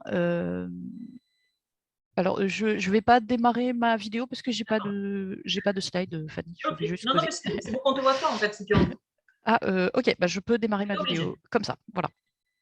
Je suppose que vous me voyez maintenant. Donc, je disais, 3 BU et d'autres bibliothèques plus petites qui sont, elles aussi, réparties sur la ville. Globalement, j'ai mesuré, il y a un peu moins de 10 km entre les bibliothèques les plus éloignées d'un bout à l'autre de la ville. Ceci dit, on se retrouve avec une structure très éclatée. Donc la logistique et le transport d'un lieu à un autre, c'est un élément important, un peu comme Nola le disait pour Neuilly, sauf que on est plus gros et plus nombreux. Et on a 3 collègues qui sont affectés à un rôle qu'on appelle celui de vaguemestre, donc 2 qui font la tournée chaque jour. Enfin, c'est 1 par jour, mais ils se répartissent la semaine à 2, plus un suppléant pour gérer les vacances. On aime bien le terme de vaguemestre, c'est très rétro, on y est attaché. Donc le rôle de ces vaguemestres, c'est de gérer les échanges quotidiens principalement entre les 3 BU, donc le courrier, les échanges de livres et revues, puisqu'on assure ce qu'on appelle le prêt, le retour nomade des documents. Donc on peut emprunter dans une BU et rendre dans une autre, ou faire venir dans sa BU de proximité un document qui est stocké dans une autre BU. Les vaguemestres assurent aussi du transport de matériel. Alors ça peut être du matériel informatique, du matériel pour des expos, ce genre de choses. Ils assurent aussi des échanges avec les autres services de l'université. Alors là, c'est plus sur du courrier, mais ça peut être par exemple avec la DRH, avec l'agence comptable, avec la direction du système d'information, etc., etc. Et puis avec d'autres établissements d'enseignement supérieur sur la place de Rennes, par exemple l'IEP, Sciences Po, qui est une école avec laquelle on travaille beaucoup. Et voilà, c'est juste un exemple, il y en a beaucoup d'autres. Et puis, ses collègues, ils assurent aussi des courses à l'extérieur. Alors, ça peut être des courses dans divers magasins de bricolage, de je ne sais quoi. Ils vont aussi assurer des fonctions un petit peu plus administratives, comme le dépôt de la régie, par exemple. Voilà, donc tout ça pour dire que la tournée, c'est quelque chose d'assez important dans notre quotidien. Jusqu'en 2021, elle était assurée exclusivement en voiture. On a 2 voitures de service qui maintenant commencent à être assez anciennes, mais on en a 2. En février 2021, c'est l'université, donc ce n'est pas nous, petit service commun de documentation, mais bien notre tutelle, qui, en partenariat avec la STAR, donc la STAR, c'est l'opérateur des transports publics rennais, qui gère aussi les vélos en libre service. Donc l'université, en partenariat avec la STAR, a proposé d'équiper les services de l'université qu'ils souhaitaient de vélos à assistance électrique. On s'est porté volontaire. On n'était pas les seuls, mais on était dans les premiers. Et ces vélos nous sont arrivés au mois de mars. Donc on en avait commandé 1 par BU, donc 3 vélos. L'objectif initial, c'était de permettre, parce qu'on a beaucoup d'échanges entre les 3 BU, mais on a aussi des réunions, Donc on se déplace de l'une à l'autre. Et du coup, l'objectif, c'était de permettre aux gens qui se déplacent entre les BU de le faire en vélo plutôt qu'en voiture.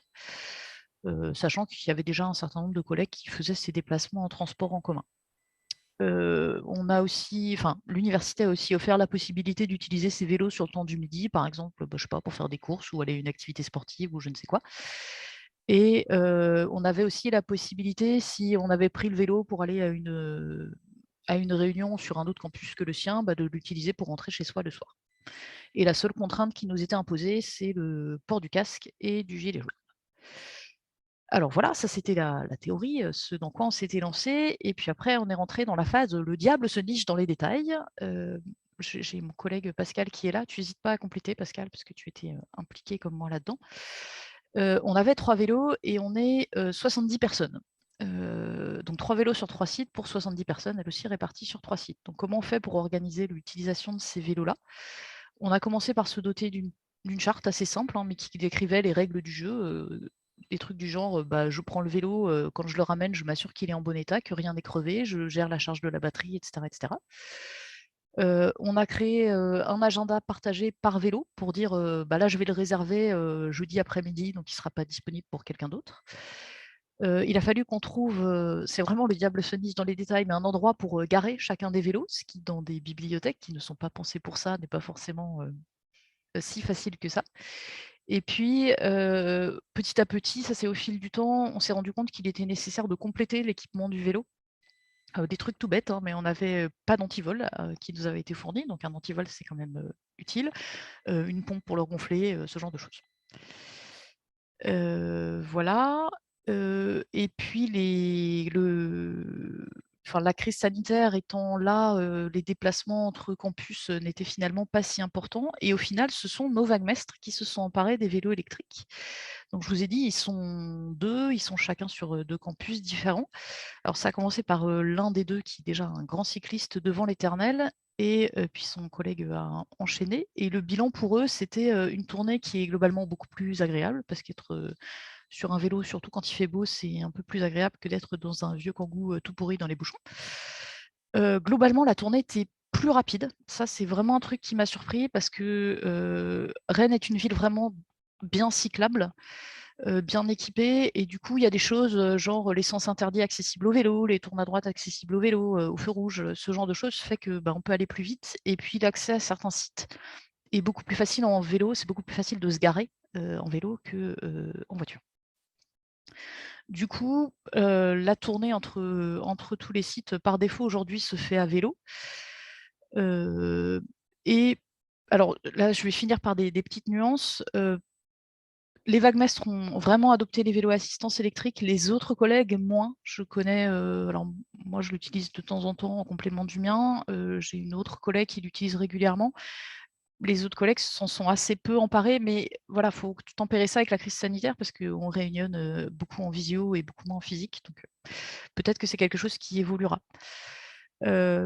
La nuance principale que je voudrais apporter, c'est que ça complique un peu l'organisation de la tournée, parce que par définition, des colis un peu encombrants, ça ne passe pas sur un vélo. Donc ce qui était facilement gérable du matin pour l'après-midi, parce que je mets au courrier, je sais pas, 3 ordinateurs ou un gros colis, et puis le vaguemestre le prend en passant parce qu'il a la voiture et que c'est facile à faire rentrer dedans, ça devient impossible quand la tournée par défaut est à vélo, et du coup, il faut prévenir en amont. Ah je vais avoir 3 ordinateurs, un gros colis, je ne sais quoi à transporter. Du coup, il faut prévoir différemment, et il faut que les vaguemestres s'organisent différemment. Et une autre nuance, c'est que, alors on a réduit le nombre de kilomètres, ça c'est très clair. Par contre, on n'a pas encore réussi à abandonner un des 2 véhicules, parce que ces véhicules de service, ils ne servent pas seulement pour la tournée, ils peuvent servir pour des déplacements ponctuels, même parfois hors de Rennes, voilà. Et du coup, on peut se retrouver avec le cas de quelqu'un est parti en mission avec un des véhicules, mais c'est le jour où le vaguemestre a besoin d'un véhicule aussi pour aller faire des courses ou transporter des gros colis. Et du coup, il a besoin de la 2e voiture. Voilà pour la nuance, mais globalement, c'est vraiment une expérience positive. Alors, on n'a pas mesuré concrètement, je crois qu'on n'a pas mesuré le kilométrage. Faudrait qu'on mesure le nombre de tournées faites à vélo sur l'année. Je ne l'ai pas mesuré, mais à l'été, c'était vraiment 80, au moins 4 jours par semaine, elle était faite à vélo. Voilà.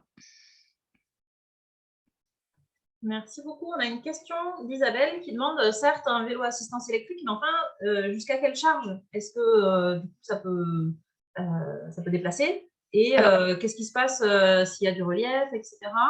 Alors, Et j'allais pourquoi pas dire, envisager un véhicule électrique du coup, pour remplacer les véhicules? alors, il y a 3 questions en une. Sur la charge, j'allais dire, ça dépend des wagmestres. On a un de nos collègues qui est un peu géo-bricole-tout, qui arrive à faire rentrer des quantités de trucs absolument incroyables sur le vélo. Sur le côté relief, Rennes n'est pas une ville avec un relief très accidenté et l'assistance électrique joue vraiment son rôle. Et en plus, nos 2 collègues sont assez sportifs, donc ça aide. Donc le relief est vraiment pas un problème. La charge peut l'être. Et bah, c'est clairement, ça nous oblige à nous équiper différemment. Et pourquoi pas un véhicule électrique? En fait, notre objectif à long terme, ce serait plutôt de se débarrasser d'une des 2 voitures, mais on n'a pas encore réussi. Alors, une des pistes, mais qui est encore ébauchée, c'est de se dire, bah, l'université a un parc de véhicules qui est peut-être pas très bien partagé à l'heure actuelle. Et il faudrait peut-être qu'on mutualise plutôt un véhicule avec un autre service. Voilà, enfin, c'est une piste. Mais enfin, après, moi, j'ai un avis très tranché sur la voiture électrique. Remplacer une voiture par une voiture, ça reste une tonne à transporter. Remplacer une voiture par un vélo, bah, on déplace beaucoup moins de masse, donc on dépense beaucoup moins d'énergie. Je me suis permis de vous mettre un lien, Vincent, avec différentes actions qu'on engage à l'école là, sur ma cyclo-entreprise, les boîtes à vélo. Nous, on a des étudiants qui sont devenus des paysagistes praticiens et qui font tout leur taf avec vélo, vélo cargo, etc. Et ponctuellement, ils se font livrer le matériel, enfin les matériaux quand il faut faire des jardins chez des particuliers qui sont un peu lourds, mais sinon, ils transportent tout avec leur vélo et avec le dispositif. Hein. Donc, ça évolue bien. Hein. Et je peux compléter, Vincent, du coup, l'université, alors, a par ailleurs son propre service courrier, parce que là, je parlais vraiment que BU, on a un petit peu une activité parallèle, donc on discute aussi avec le service courrier de l'université, et eux sont en train de se doter d'un vélo cargo pour une partie de la distribution du courrier. Le vélo cargo en logistique, c'est vraiment intéressant. À Rennes, il y a quelqu'un qui fait de la logistique sur les festivals et sur les événements en vélo cargo. Il déplace 300 à 400 kilos par déplacement et il déplace jusqu'à 1 tonne par jour. Donc, c'est des solutions qui peuvent être vraiment intéressantes. Par ailleurs, on commence à avoir des libraires qui font des livraisons en vélo cargo. Il y a des services de livraison en ville qui font ça. Voilà, il ne faut pas hésiter à aller regarder un peu ce qui se fait, que ce soit solliciter vos prestataires quand vous achetez des livres, demander si les livraisons peuvent être faites ou pas en vélo cargo. Ça peut être intéressant. Effectivement, ça reste avec une assistance électrique, ça reste avec une batterie, etc. Mais c'est quand même un outil vraiment pertinent quand on veut se passer de la voiture en ville, surtout sur des distances assez courtes, etc. Ouais, je voulais rebondir sur ce que disait Christelle. Effectivement, ça reste un moindre mal, la batterie, enfin le véhicule à assistance électrique. Pour le coup, ça ne se ferait pas en vélo sans assistance électrique. Et on décroît un peu. C'est pas parfait le vélo assistance électrique, mais c'est quand même moins pire que la vieille Kangoo diesel. Il y a quand même entre 40 et 50 000 morts par an à cause de la pollution atmosphérique quand même. Hein. Donc par rapport à ce qui se passe en ville, je pense qu'il n'y a pas photo. Quoi. Tout à fait. C'est des enjeux qui dépassent les questions climatiques. C'est aussi l'agrément de la ville qui est, enfin, plus de 50% de l'espace urbain est consacré aux voitures, etc. Le fait de sortir de la voiture et notamment de la voiture avec une personne dedans, c'est un très gros enjeu qui va répondre à des questions de pollution, de décarbonation, de bien-être, de santé, etc. Il nous reste 1 minute. Est-ce qu'il reste des questions? Alors, je vois une question de Sonia, mais je ne sais pas si elle s'adresse à moi. Je pense que oui, parce que moi, je ne la vois pas. Alors, elle s'adressait à tout le monde, donc de la part animation, accueil du public, comment le public vit cette approche? En fait, c'est totalement invisible pour le public, c'est vraiment du back-office. Enfin, nous, on le sait, on n'a pas médiatisé. On a médiatisé au sein de l'université, au sein de nos collègues, mais on n'a pas médiatisé vis-à-vis des étudiants, en tout cas pas encore. Super. Eh ben, on est absolument parfaitement dans les temps. Bravo et merci, Anne-Claire. Donc, ce que je trouve intéressant dans ce témoignage et pourquoi on a voulu vous le proposer, c'est aussi de montrer que, bien sûr, maintenant, normalement, vous avez bien compris que les gros sujets, ça va être l'énergie, ça va être les immobilisations, mais ça n'empêche pas, ça n'exclut pas de se lancer tout de suite dans des actions très concrètes qui peut-être auront un impact moins important sur l'ensemble du bilan carbone, mais qui permettent d'abord de se mettre tout de suite en mouvement. Et ça a aussi un impact symbolique. Ça permet aussi d'engager toute l'équipe et de dire qu'on commence tout de suite. On commence par ce qu'on peut faire immédiatement. et on va planifier, programmer, anticiper les gros changements à venir. Mais voilà, les choses ne s'excluent pas mutuellement et on a besoin d'actions immédiates dont l'impact peut-être sera plus faible, mais qui sont plus faciles à mettre en place. Et ça va être des marches qui vont nous aider à aller vers les grosses actions. Donc, merci beaucoup pour ce témoignage. Et on a prévu un petit quart d'heure maintenant pour essayer de se demander ce qu'on fait de ce temps qu'on vient de passer ensemble, de votre intérêt pour le sujet. Et on voit à travers les discussions, les questions, que ça a l'air de vous intéresser, vous réagissez, vous avez des points de vue à défendre, etc. On aimerait bien que ça ne soit pas juste je viens, je regarde un webinaire et je rentre chez moi, je suis un peu tout seul, je suis un peu démunie et je ne sais pas par où commencer. Et en même temps, on n'a pas vraiment la réponse de savoir qu'est-ce qu'il faut faire et par où on le prend. Alors, on avait quelques idées qu'on avait listées. Je vais vous envoyer du coup un deuxième petit sondage où vous pourrez nous dire ce que vous pensez le plus prioritaire. Je vous donne les idées qu'on a listées, mais vraiment, ça n'exclut pas toutes les suggestions que vous pourrez avoir.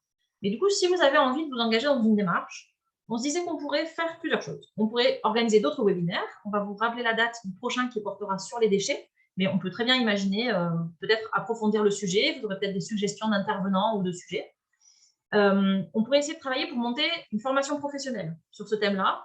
Peut-être contacter les organisations qui financent la formation professionnelle des bibliothécaires pour demander que ces sujets soient inscrits dans l'offre de formation, etc. On pourrait peut-être travailler collectivement, une fois qu'on a dit, bon, le chauffage, c'est un gros sujet, ouais, mais moi, tout seul, bibliothécaire, face à mes élus ou face à ma direction, c'est compliqué. Est-ce qu'on se met tous ensemble pour rédiger une forme de plaidoyer, des documents qu'ensuite on pourrait partager, une lettre type, un petit document qui explique pourquoi il faut absolument le faire et pourquoi c'est prioritaire, etc. Donc, travailler sur une action de plaidoyer pour que ce soit plus facile pour chacun d'entre vous d'aller défendre le BIFTEC pour demander un travail là-dessus.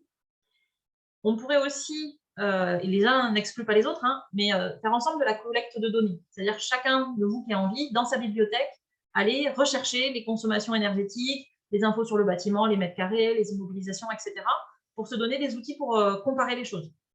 Et donc, on peut prévoir un petit outil, un petit tableur Excel à remplir qui permettrait d'avoir une vision du profil de votre bibliothèque. Très, très grande masse. On ne va pas rentrer dans le détail comptable, on va cibler un certain nombre de choses. Typiquement, pour moi, l'énergie, le bâtiment, peut-être les immobilisations. À titre personnel, un sujet que j'aimerais bien creuser un peu, c'est la question de la mobilité des usagers et des équipes. Parce que là, on est un peu parti de l'idée quand même que les usagers venaient tous en transport en commun, en vélo et à pied. J'aimerais bien qu'on vérifie plus précisément ce qui se passe.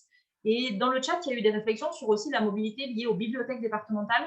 Et c'est vrai que c'est un sujet que moi, je n'avais pas identifié, qui n'était pas sur mon radar, mais qui me paraît vraiment intéressant. Donc, on pourrait rajouter. Et puis, peut-être que vous avez d'autres idées, d'autres suggestions. Donc, je vous lance le petit sondage. Et puis, je vous invite à réagir aussi, soit à l'oral, soit dans le chat, pour nous dire si vous avez d'autres envies, d'autres idées. Je veux juste, Fanny, excuse-moi, il y a eu une question, je ne sais pas si tu ne l'as pas vue dans le chat, sur est-ce qu'il y a des bibliothèques végétalisées?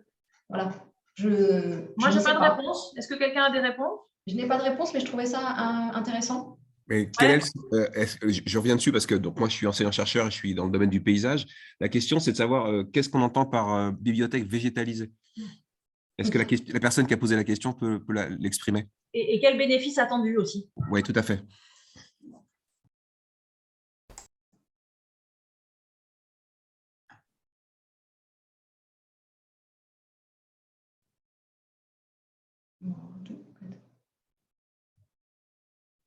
Voilà. En attendant que la personne réponde, il y a Steren qui partage un lien CNFPT, donc c'est le Centre national de la fonction publique territoriale, donc ça marche pour les médiathèques municipales, qui a depuis 2019 une formation qui s'appelle les bibliothèques vertes actrices du développement durable. C'est une formation que j'ai suivie en décembre 2019, qui a le mérite d'exister et qui, je pense, doit être, celle que moi j'ai vue, à laquelle j'ai assisté, serait, je pense, à améliorer, mais elle existe. Donc, pour tous ceux qui peuvent avoir accès aux formations du CNFPT, effectivement, n'hésitez pas, ça reste une première approche. Mais Est-ce que du coup, dans le contenu, il y avait une approche justement énergie-climat ou est-ce que c'était très orienté déchets et sensibilisation des usagers, ce qui est quand même un peu souvent les deux sujets qui reviennent beaucoup? Alors, déjà, c'était une formation sur 2 jours et c'est peu pour tout ce qu'on a à se dire. Et il y a eu un peu de tout, hein. Le fait de comment on est chauffé, etc., a été mentionné. Mais disons que je pense que vu tout ce qu'on s'est dit aujourd'hui, c'est une formation qui mériterait d'être plus longue peut-être et d'aller plus en profondeur. Mais si ça se trouve, depuis 2019, elle a été améliorée, elle est plus longue aujourd'hui, je ne sais pas. Je n'ai pas regardé. Mais effectivement, elle est là, elle existe pour les bibliothèques territoriales, en tout cas. Voilà. Je m'autorise juste un commentaire. Donc, pour travailler sur des programmes de recherche sur la relation végétale santé ou végétale bien-être, qualité de cadre de vie, c'est clair que c'est un élément, je dirais les services écosystémiques et les bienfaits du végétal ne sont plus à démontrer aujourd'hui. Par contre, il faut qu'on précise comment on peut les amener encore d'une manière plus intéressante dans nos différentes pratiques et sans tomber dans le travers inverse aussi de prendre le végétal comme du mobilier ou comme quelque chose qui ne serait pas vivant et dont on a besoin aussi d'en avoir un grand respect sur la manière de le mobiliser. Voilà.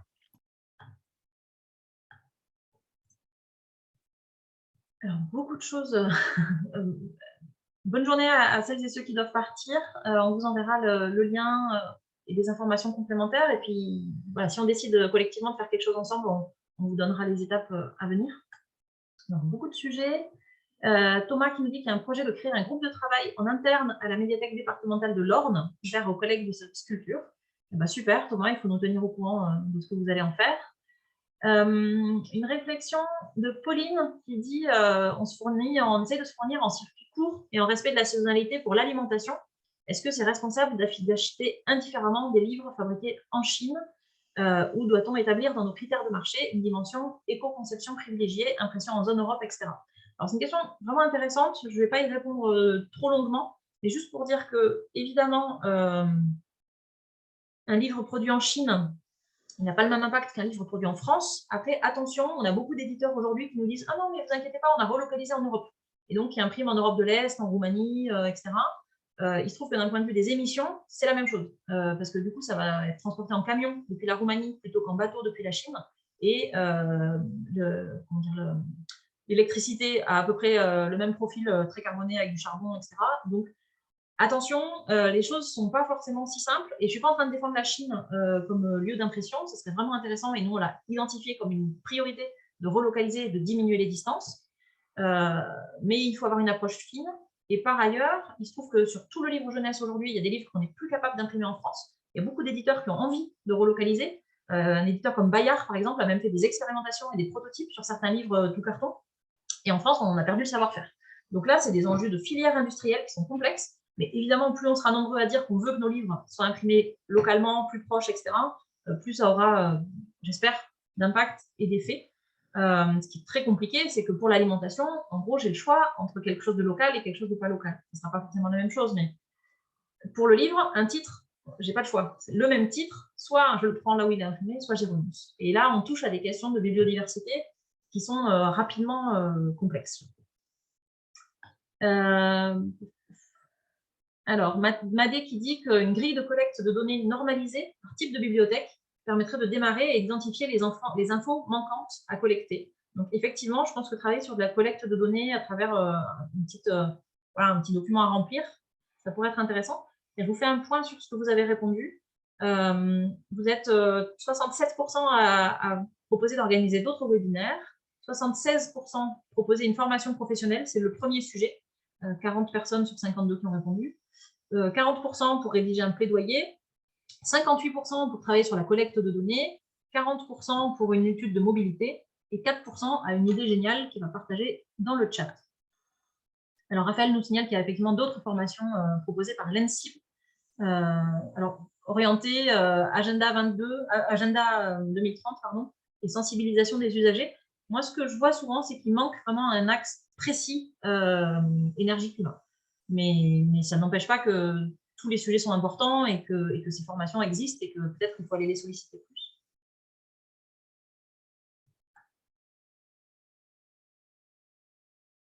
Stéphanie qui dit qu'il faut travailler sur les questions de mobilité, d'accessibilité, de cyclabilité, d'arrêt de bus, d'arrêt de tram, etc. Je suis assez d'accord.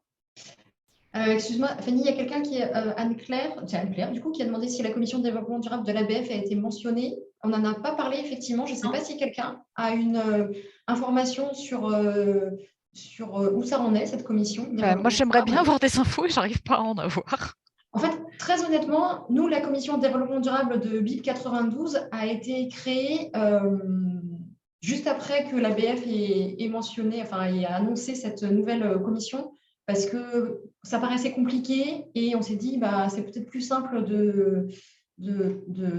d'avoir un peu plus d'impact de manière un peu plus locale, donc en travaillant sur le département qu'en travaillant nationalement. Et ça fait longtemps que je ne suis pas retournée sur leur site, mais c'est vrai que la dernière fois que j'y suis allée, j'ai l'impression que c'était au point mort. Donc voilà, donc, si quelqu'un d'autre a une réponse à cette question, allez-y. Voilà. Raphaël, je vois que vous levez la main, vous pouvez prendre la parole, hein. Allez-y. Oui, bonjour. Il me semble que l'enjeu n'est pas le même. En fait, l'objectif n'est pas le même, que ce soit la commission ABF ou que ce soit le groupe de travail qui s'était constitué autour d'Agenda 2030 et Bibliothèque française. Il s'agit surtout de faire du plaidoyer au niveau national, voire international, sur le rôle des bibliothèques, sur les différents aspects qui relèvent de l'agenda 2030. Donc, évidemment, il y a les questions de décarbonisation qui peuvent être prises en compte là-dedans, mais il y a aussi la question de la reconnaissance du rôle des bibliothèques dans les questions d'accompagnement aux politiques publiques de changement climatique, mais aussi social, économique, politique, etc. Donc, je pense que c'est très bien s'il y a des choses qui se font au niveau local, parce que ce sont des réponses locales qu'on doit avoir principalement, mais il y a aussi un enjeu au niveau national et international, au niveau des institutions, pour faire reconnaître le rôle des bibliothèques, et notamment pour pouvoir derrière pouvoir activer des financements et des reconnaissances. Il y a quelqu'un qui parle à un moment donné du ministère aussi. Il y a des choses qui commencent à se faire dans le ministère. Donc, je pense qu'il y a plusieurs niveaux en fait, d'action et autour plus généralement en fait, des questions de développement durable et d'agenda 2030. Voilà. Tout à fait. Et effectivement, aujourd'hui, le sujet était vraiment très focus sur les questions énergie-climat. Et encore une fois, ce n'est pas une hiérarchie des priorités. On parlera la prochaine fois des déchets. Je vais vous rappeler l'emploi du temps. Hop, je vous mets tout de suite pour ne pas oublier d'ailleurs. Le prochain rendez-vous, ce sera le jeudi 3 février. Et on a besoin de personnes qui auraient envie de contribuer. Donc, n'hésitez pas à nous contacter. Je vous ai mis mon mail, mais on fera une organisation collective. Hein, c'est porté vraiment par BIP 92. Pour terminer sur la partie qu'est-ce qu'on fait maintenant, les envies qu'on a, est-ce que des personnes seraient motivées pour nous aider à porter tous ces sujets? Parce que nous, on ne va pas pouvoir faire tout seul. Carole et moi, on est bénévoles. Nola, elle a déjà un petit peu de travail dans sa vie quotidienne. Est-ce que du coup, des personnes souhaitent participer un peu activement à porter ces sujets, à les faire avancer? Et dans ce cas-là, dénoncez-vous. Il y a plein de partages de données dans de ressources intéressantes dans le chat. Donc, hop, n'hésitez pas à aller le chercher. Alors, Anne-Claire, c'est laquelle qui se propose? Ah ben, Anne-Claire Bernaudin, super. Sur quel sujet tu as envie de t'engager, Anne-Claire? Je ne sais pas, là où il y a besoin. Ok, super. Donc voilà, est-ce que certains d'entre vous seraient prêts à donner un tout petit peu de temps de travail pour Pauline aussi? Super, merci, bienvenue. Je vais le noter, puis j'irai chercher vos mails.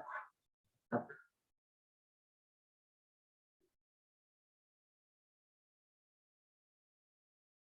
Est-ce qu'on aurait éventuellement d'autres volontaires? Alice, bien sûr, la canopée, super. Madé. Sonia, pour les formations?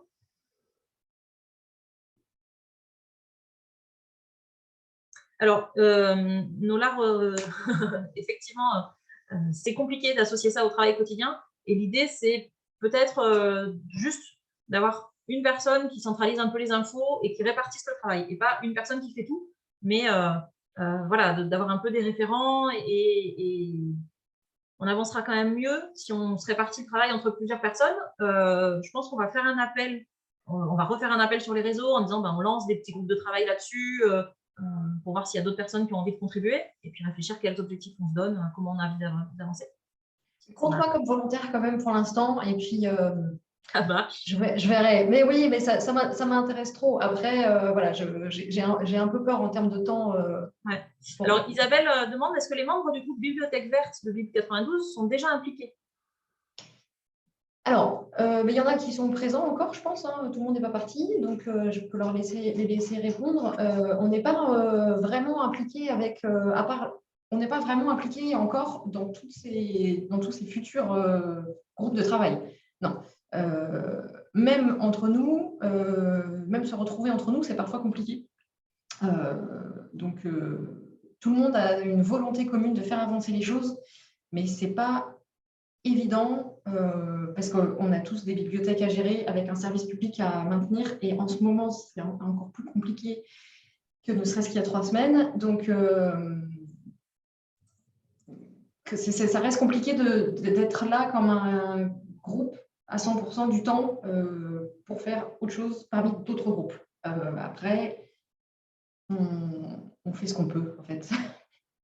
Exactement, et on va faire ce qu'on peut avec nos moyens, là où on en est, le temps disponible, voilà, de manière la plus simple et la plus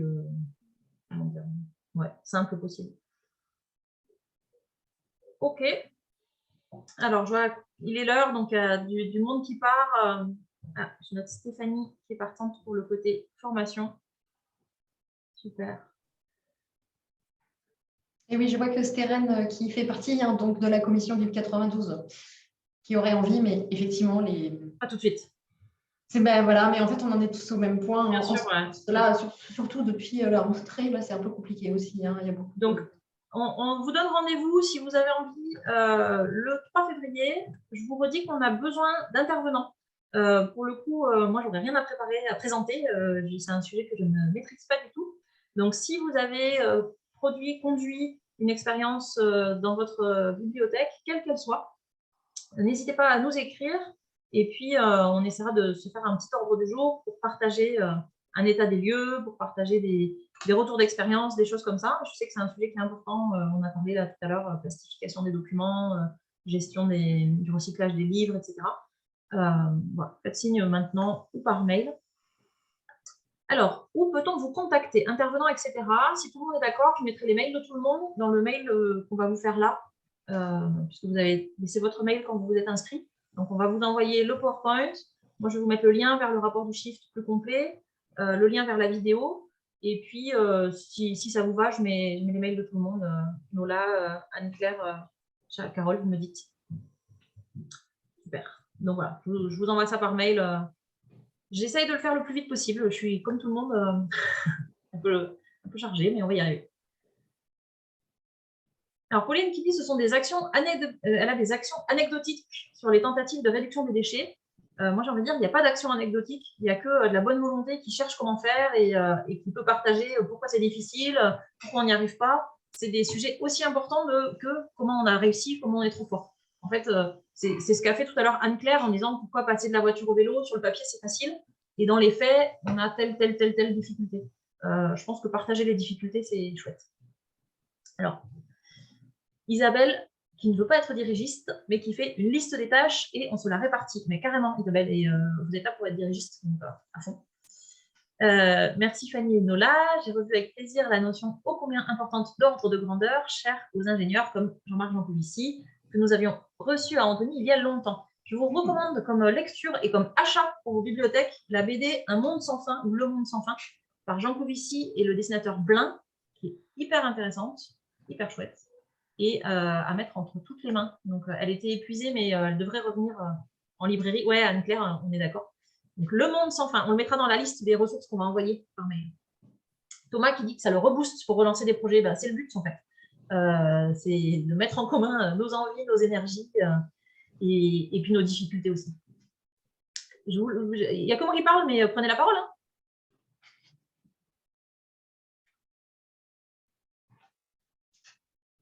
Peut-être, Fanny, je sais, tu as parlé au début que tu allais envoyer le rapport de Shift Project sur la culture. Je ne sais pas si ça pourrait être intéressant, mais j'ai vu qu'il y avait des synthèses oui. Pour chaque.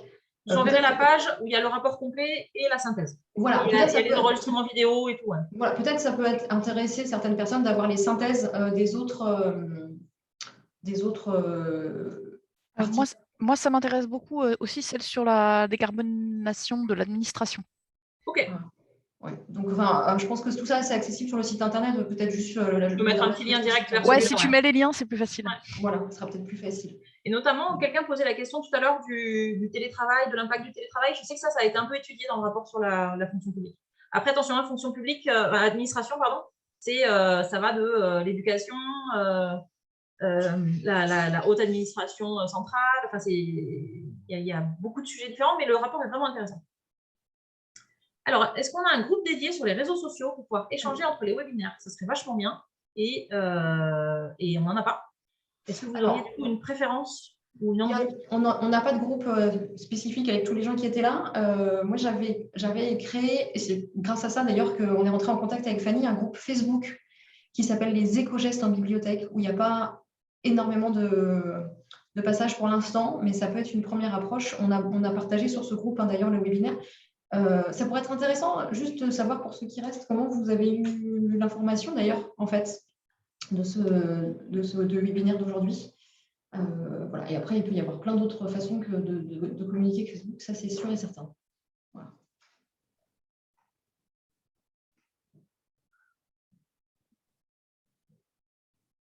Adèle, c'était sur l'info sur Facebook.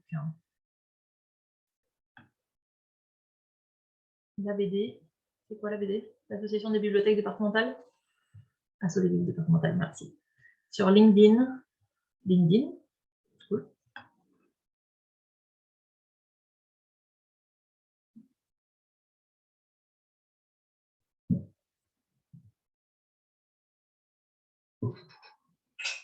Alors là, la question, c'était plus comment vous avez eu l'info, mais je partage un peu le point de vue d'Anne-Claire. Moi, j'ai du mal aussi à multiplier les canaux de communication.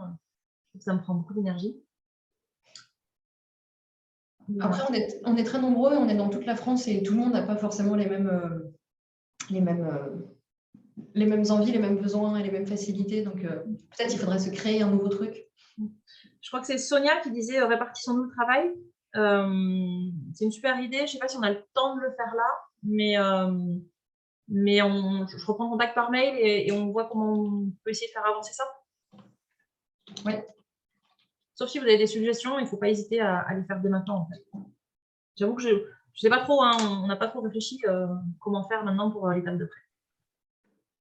Attends, on me demande la page Facebook, il faut que j'essaie d'aller. Quelqu'un l'a posté dans les commentaires. Attendez. Hop. Voilà, Blandine, merci beaucoup, avait posté le groupe. Tac, je vous le remets. Je pense que c'est celui-là. Je vérifie. Oui, c'est ça, c'est celui-là.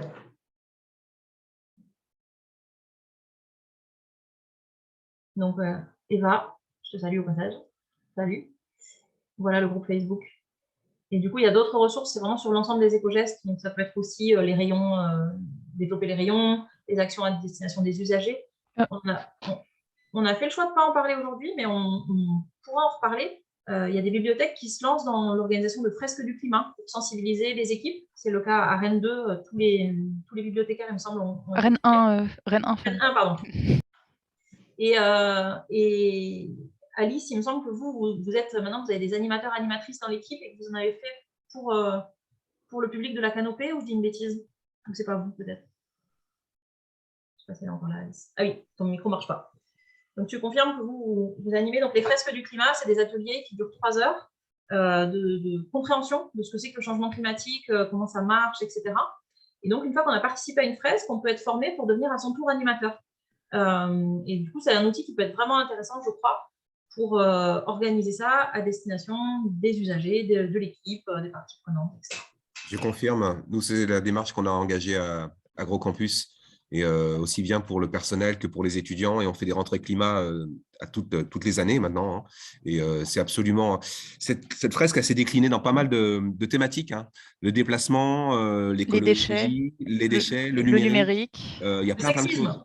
C'est vraiment très bien, quoi. Donc, allez-y, devenez fresqueurs aussi, hein, parce qu'il faut faire bouger les lignes. Nous, on les a accueillis à Neuilly pour une version junior. enfants, du coup. Ils n'étaient pas très nombreux, mais ça s'est plutôt bien passé. C'était assez chouette. C'est génial à faire avec les enfants. Ouais, il y a le format enfant est très bien. Ouais. Ouais, c'était bien. Et puis, en fait, après, il y avait tous les adultes présents étaient sensibilisés, motivés. Donc, bon, ça permet d'aller un petit peu plus loin. Après, il y avait combien d'enfants? Ils n'étaient pas très nombreux. Ils étaient 5, je crois. Donc, bon. Mais bon, ça permet aussi de faire des choses. Ouais, et puis ça permet de basculer aussi du côté de l'action, quoi. Les actions qui sont possibles, individuelles, collectives, difficiles, voilà. Et ça, c'est important parce que pour reprendre les propos aussi de certains intervenants, dont Jean-Marc Jancovici, ou je pense aussi à Arthur Keller, maintenant, il faut qu'on agit, quoi. Donc, et du coup, avant d'agir, il faut savoir, il faut comprendre, mais après, il faut agir, quoi. Et j'ai juste une proposition pour échanger, c'est Framatim. Ok, moi je connais pas l'outil, est-ce que tu crois que tu peux nous créer le Framatim et que moi je le partage par mail à tout le monde? Je peux regarder. Ok. Je mets juste le lien, puis je vais regarder.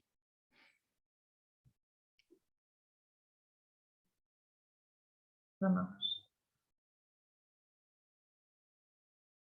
Ouais, merci beaucoup Anne-Claire. Du coup, j'imagine qu'il faut créer un espace dédié ou un truc comme ça? Je vais regarder. Ok. Moi, je vous remercie aussi. Je vais relayer dans le groupe des DRS de l'école et puis auprès des bibliothécaires aussi, parce qu'on a le site de Rennes ou le site d'Angers. Ouais, Et Vincent, il puis, ne faut pas hésiter à rester en contact parce que les collègues d'AgroCampus Rennes, on travaille un peu avec eux aussi. ouais, bien sûr, bien sûr. Donc là, moi, j'étais justement là pour prendre un petit peu connaissance de ce qui s'y tramait et puis je vais relayer, hein, il n'y a pas de souci. Super. Voilà. Bienvenue. Ouais. Alors, je suis déjà impliqué dans plein de choses, donc je ne pourrais pas être contributeur actif, mais comme vous le voyez, voilà, sur la question du vélo, sur la question, moi, des enseignements et de la recherche que je fais sur l'urbanisme réversible et sur la question aujourd'hui du climat, tout ça, je suis dedans. J'en ai fait mon centre d'intérêt majeur, quoi, et je trouve ça très stimulant, quoi. Et les ressources aussi, il y a beaucoup de ressources aujourd'hui qui existent, et ça, c'est génial. Aussi bien vidéo, aussi bien des films, des documentaires, voilà, il y a plein de choses, quoi, donc on y va. Super. C'est une belle conclusion. Jean-Marc Jancovici doit venir. Ouais. J'ai eu Arthur Keller aussi. On va essayer de faire venir au mois de mai aussi, voilà, sur un tiers-lieu sur lequel on travaille avec des artistes et puis nos étudiants aussi. Super. Alors, Eva qui nous dit « Je suis en stage à la médiathèque de Gaillac, je vais essayer de faire passer le message auprès des responsables. » Ouais, c'est un peu l'idée, si on peut s'organiser pour avoir des outils de communication vers nos tutelles, nos hiérarchies, etc. Collectivement, ça sera plus facile. Pour les quelques bibliothécaires qui restent, que ce soit territorial, BU, municipal, etc., départemental, c'est quelque chose qui a été, qui justement dans cette formation bibliothèque verte proposée par le CNFPT, qui a été beaucoup mentionné, la portée du message, d'avoir quelqu'un dans l'équipe qui est dédié à ça. Donc, moi, je suis officiellement référente développement durable au sein de la médiathèque. C'est pas marqué sur ma fiche de poste parce que c'est des fiches de poste pré-remplies, enfin préétablies sur toute la ville et c'est compliqué de les faire changer. Par contre, c'est dans mes missions tous les ans et c'est vraiment quelque chose qui est acté, que ça fait partie du quotidien de mon travail. Alors certes, en plus de tout le travail qu'on fait en bibliothèque, mais ça permet quand même de dégager peut-être un peu de temps aussi pour ça. Et c'est bien, je trouve, que les stagiaires aussi fassent ça, parce que parfois, il y a des stagiaires qui ont tout dépend du type de stage, mais qui ont des sujets bien précis. Et si c'est ça, le sujet, c'est super. En quoi ça consiste, cette référence développement durable? Eh bien, ça veut dire que je me dégage du temps pour réfléchir et travailler et essayer d'agir sur toutes ces questions. Voilà, donc on en parlera peut-être au prochain. Je pourrais compléter aussi, puisque j'ai le même rôle que vous, Nala. Oui, vas-y, je t'en prie. Non, mais on pourra en parler la prochaine fois. Donc vas-y, j'ai fini. C'est beaucoup un relais d'information, de sensibilisation, et puis essayer de faire émerger des actions et fédérer les bonnes volontés. Et ça peut faire un bon sujet de webinaire, oui, pourquoi pas. Ça peut donner envie à d'autres de proposer ça dans leur organisation, de réfléchir à quoi on a besoin pour faire évoluer ça, et puis du coup mettre en place une formation référent développement durable. À la Canopée, ça fonctionne en groupe projet, donc en plus c'est bien si on a des organisations différentes, on peut comparer entre j'ai une personne, j'ai un groupe projet, etc. Ouais, peut-être si ça vous dit, on pourrait en faire une thématique de webinaire, je pense. Et À ce propos, bon, vous n'êtes pas sans savoir qu'il y a au niveau national, par rapport à tout ce qui est développement durable et responsabilité sociétale, des DRS, il y a une structuration nationale qui existe. Et puis, il y a dans chaque établissement, enfin, en tout cas, nous, à Angers, Rennes, il y a un comité des DRS auquel maintenant, moi, je me suis associé et qui, en fait, mobilise plein d'actions. Ça va aussi bien la gestion des déchets, mise en place de composteurs, gérer les vélos, jusqu'à après faire venir des conférenciers, avoir des actions. On a appuyé aussi la COP2 étudiants. Enfin, il y a plein de choses quoi, qui peuvent se jouer. Et puis, sans faire le prof rabat-joie, mais allons vers du développement durable fort et pas faible, hein, pour reprendre certains travaux d'économistes, c'est-à-dire pas appuyer sur le PIB et pas appuyer sur le fait qu'on considère que les ressources naturelles sont gratuites et illimitées, quoi. Et juste DRS, je ne sais pas ce que c'est. C'est développement durable et responsabilité sociétale, en fait. Oui, d'accord. Okay. Voilà. Et du coup, on joue sur plusieurs leviers, quoi, et ça va aussi bien sur la question de la qualité au travail que sur, derrière, toutes les questions du développement durable classique qu'on connaît, quoi. Ouais. OK. Est-ce que du coup, ça vous dirait qu'on acte le fait qu'on prévoit un webinaire à venir sur cette question de création, enfin, de référent développement durable au sein des bibliothèques? Ouais, moi, je trouve ça super comme idée. En plus, je vois qu'on est plus nombreux que ce que je pensais. Donc, ça, c'est génial. J'ai fait encore une fois un tout petit… juste par rapport au temps, en fait. C'est-à-dire que là, on a un webinaire aujourd'hui, on a un webinaire le mois prochain. Honnêtement, personnellement, moi, je ne tiens pas un webinaire par mois, en fait. Hein. Pareil. Voilà. Par exemple, la commission développement durable de BIP 92, on s'est lancé sur 4 réunions par an, donc une par trimestre, en se disant que ça nous laissait aussi le temps de faire avancer les choses entre chaque réunion, parce que c'est souvent des choses qui prennent du temps. Et donc, complètement d'accord. Je pense que ça peut être génial, mais peut-être un peu plus tard. Carrément. Non, et l'idée de faire des choses entre les webinaires est intéressante aussi. Donc, peut-être on pourrait se donner comme objectif qu'entre maintenant et le webinaire de février, on essaye, on ne se lance pas dans des actions, mais on essaye de structurer un peu qui va être plus ou moins en charge ou plus ou moins référent des sujets dont on a parlé là, pour pouvoir présenter en février et dire, voilà, on a décidé qu'on avait envie de travailler sur ces sujets-là et on pressent que ça va s'organiser un peu comme ça. Et comme ça, on peut recruter des personnes qui viendraient contribuer, qui viendraient donner un coup de main, etc. Qu'est-ce que vous en pensez ?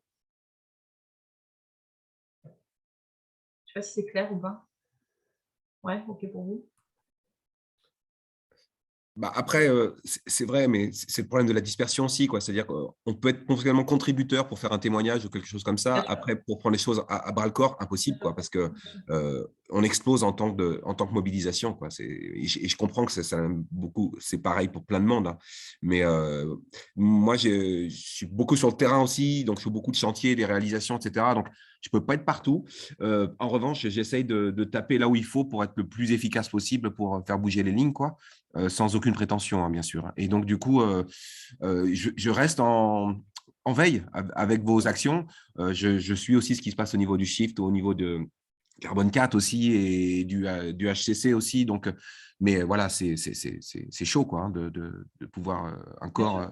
voilà. Mais en tout cas, ouais. Chacun contribue à sa mesure. Et puis, en tout cas, n'hésitez pas. Moi, je n'arrête pas d'envoyer des choses à mes étudiants aussi. Je me fais le relais de choses qui font sens. Voilà, je suis en lien aussi avec l'École centrale de Nantes. Ils ont des journées, les matinales de la transition écologique. Donc, je renvoie tous les liens sur les confs, etc. Donc, j'avais renvoyé aussi un message auprès de… Je fais une petite digression, hein, mais sur aussi le réveil écologique, quoi. C'est un des amis de prépa de mon fils aussi qui était vachement engagé là-dedans pour être contributeur, pour amener, pour faire bouger ou en tout cas pour relayer, quoi. Donc voilà, je reste en réseau, il n'y a pas de souci. Et puis après, on voit. Le réveil écologique, c'est un syndicat qui veut que les questions d'environnement et d'écologie et notamment de climat entrent dans le monde du travail. Ça me fait penser, je suis désolée, c'est une question de Béotienne, mais il y a des syndicats de la bibliothèque? Parce que c'est peut-être des gens qu'on peut associer. Je peux parler pour les BU, mais c'est les syndicats de l'enseignement supérieur. Ouais. Okay. Il n'y a pas une filière. Il y a des commissions de bibliothèque. Il y a des commissions de bibliothèque, enfin, dans le syndicat que je connais, mais ce n'est pas un syndicat dédié. Ok. Ouais, je ne sais pas, est-ce que c'est des gens qu'on pourrait associer typiquement, si on travaille sur la fonction de responsable ou de référent développement durable, on touche vraiment à des questions d'organisation du travail et c'est des sujets qui peuvent les intéresser? Je peux essayer de contacter la personne que je connais sur ce sujet. Ouais, si tu sens que c'est un intérêt, parce qu'eux, Aucune idée. ils peuvent nous aider à pousser le sujet au niveau national après. Je vais essayer. Ok, super, merci. Adèle, pas de syndicat impliqué dans ces questions dans ma municipalité, mais un chargé de mission. Un chargé de mission au niveau de la municipalité, tu veux dire? Ok. Ouais, alors, je ne sais pas si ça répond vraiment à ta question parce que syndicat, je ne pense pas. On a un service développement durable au sein de la collectivité avec lequel on travaille assez activement, du coup, enfin, avec lequel je travaille au moins assez activement. Ouais, comme Je Adèle. sais pas, mais c'est des fonctionnaires comme nous, quoi. C'est des agents de la ville, c'est des collègues en fait, au final. Mais c'est vraiment, ils sont au sein de ce service-là. Donc, et c'est important de travailler avec eux. Mais ça, du coup, on en parlera dans ce webinaire futur. Ok. Ouais, ça peut être bien d'identifier un peu les personnes ressources qui peuvent appuyer la démarche. Sonia, je crois que c'est toi qui disais que tu n'avais pas de micro. Donc, tu parles de l'approche BIM d'architecture, mais je ne sais pas ce que c'est. En fait, c'est une approche, il y a le LIM et il y a le SIM aussi qui se déploient. En fait, ça permet en temps réel de travailler à la fois sur des documents graphiques, écrits, quantitatifs, etc., en réseau, et vous faites évoluer la production. En fait, c'est un mode projet qui permet de travailler en réseau à distance, etc., et d'actualiser les informations et à la fois avec des documents de conception, de chiffrage et de gestion. Donc, c'est assez puissant, c'est pas mal utilisé en architecture. On essaye de le faire évoluer dans le domaine du paysage maintenant, et voilà. Intéressant. Est-ce que vous pensez qu'on a fait le tour des sujets pour aujourd'hui ou est-ce qu'il reste des choses dont vous avez envie de parler? Nola, c'est quand même toi qui as l'initiative de tout ça. Oui, merci. J'allais dire, on n'a jamais fini de parler de ça en fait, hein, mais il faut bien s'arrêter de toute façon. Je suis à l'initiative, mais c'est grâce à toi. Enfin, on est toutes les deux à l'initiative en fait. Hein. Je veux dire, sans le Shift Project, sans toi, sans Carole, on n'aurait pas fait grand-chose. Donc merci déjà, vraiment beaucoup, parce que c'est très chouette de pouvoir avancer là-dessus.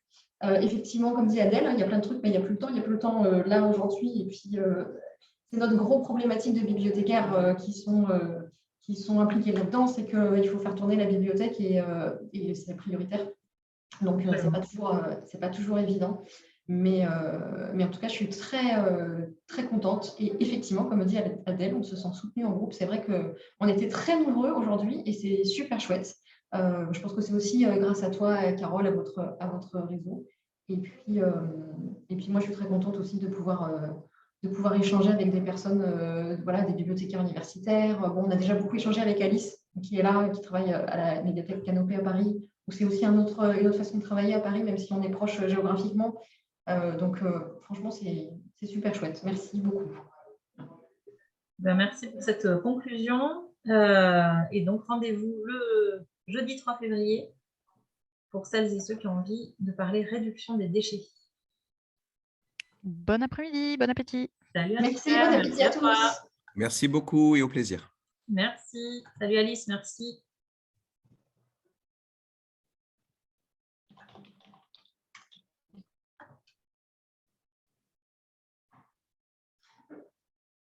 Salut Eva, c'était chouette que tu sois là.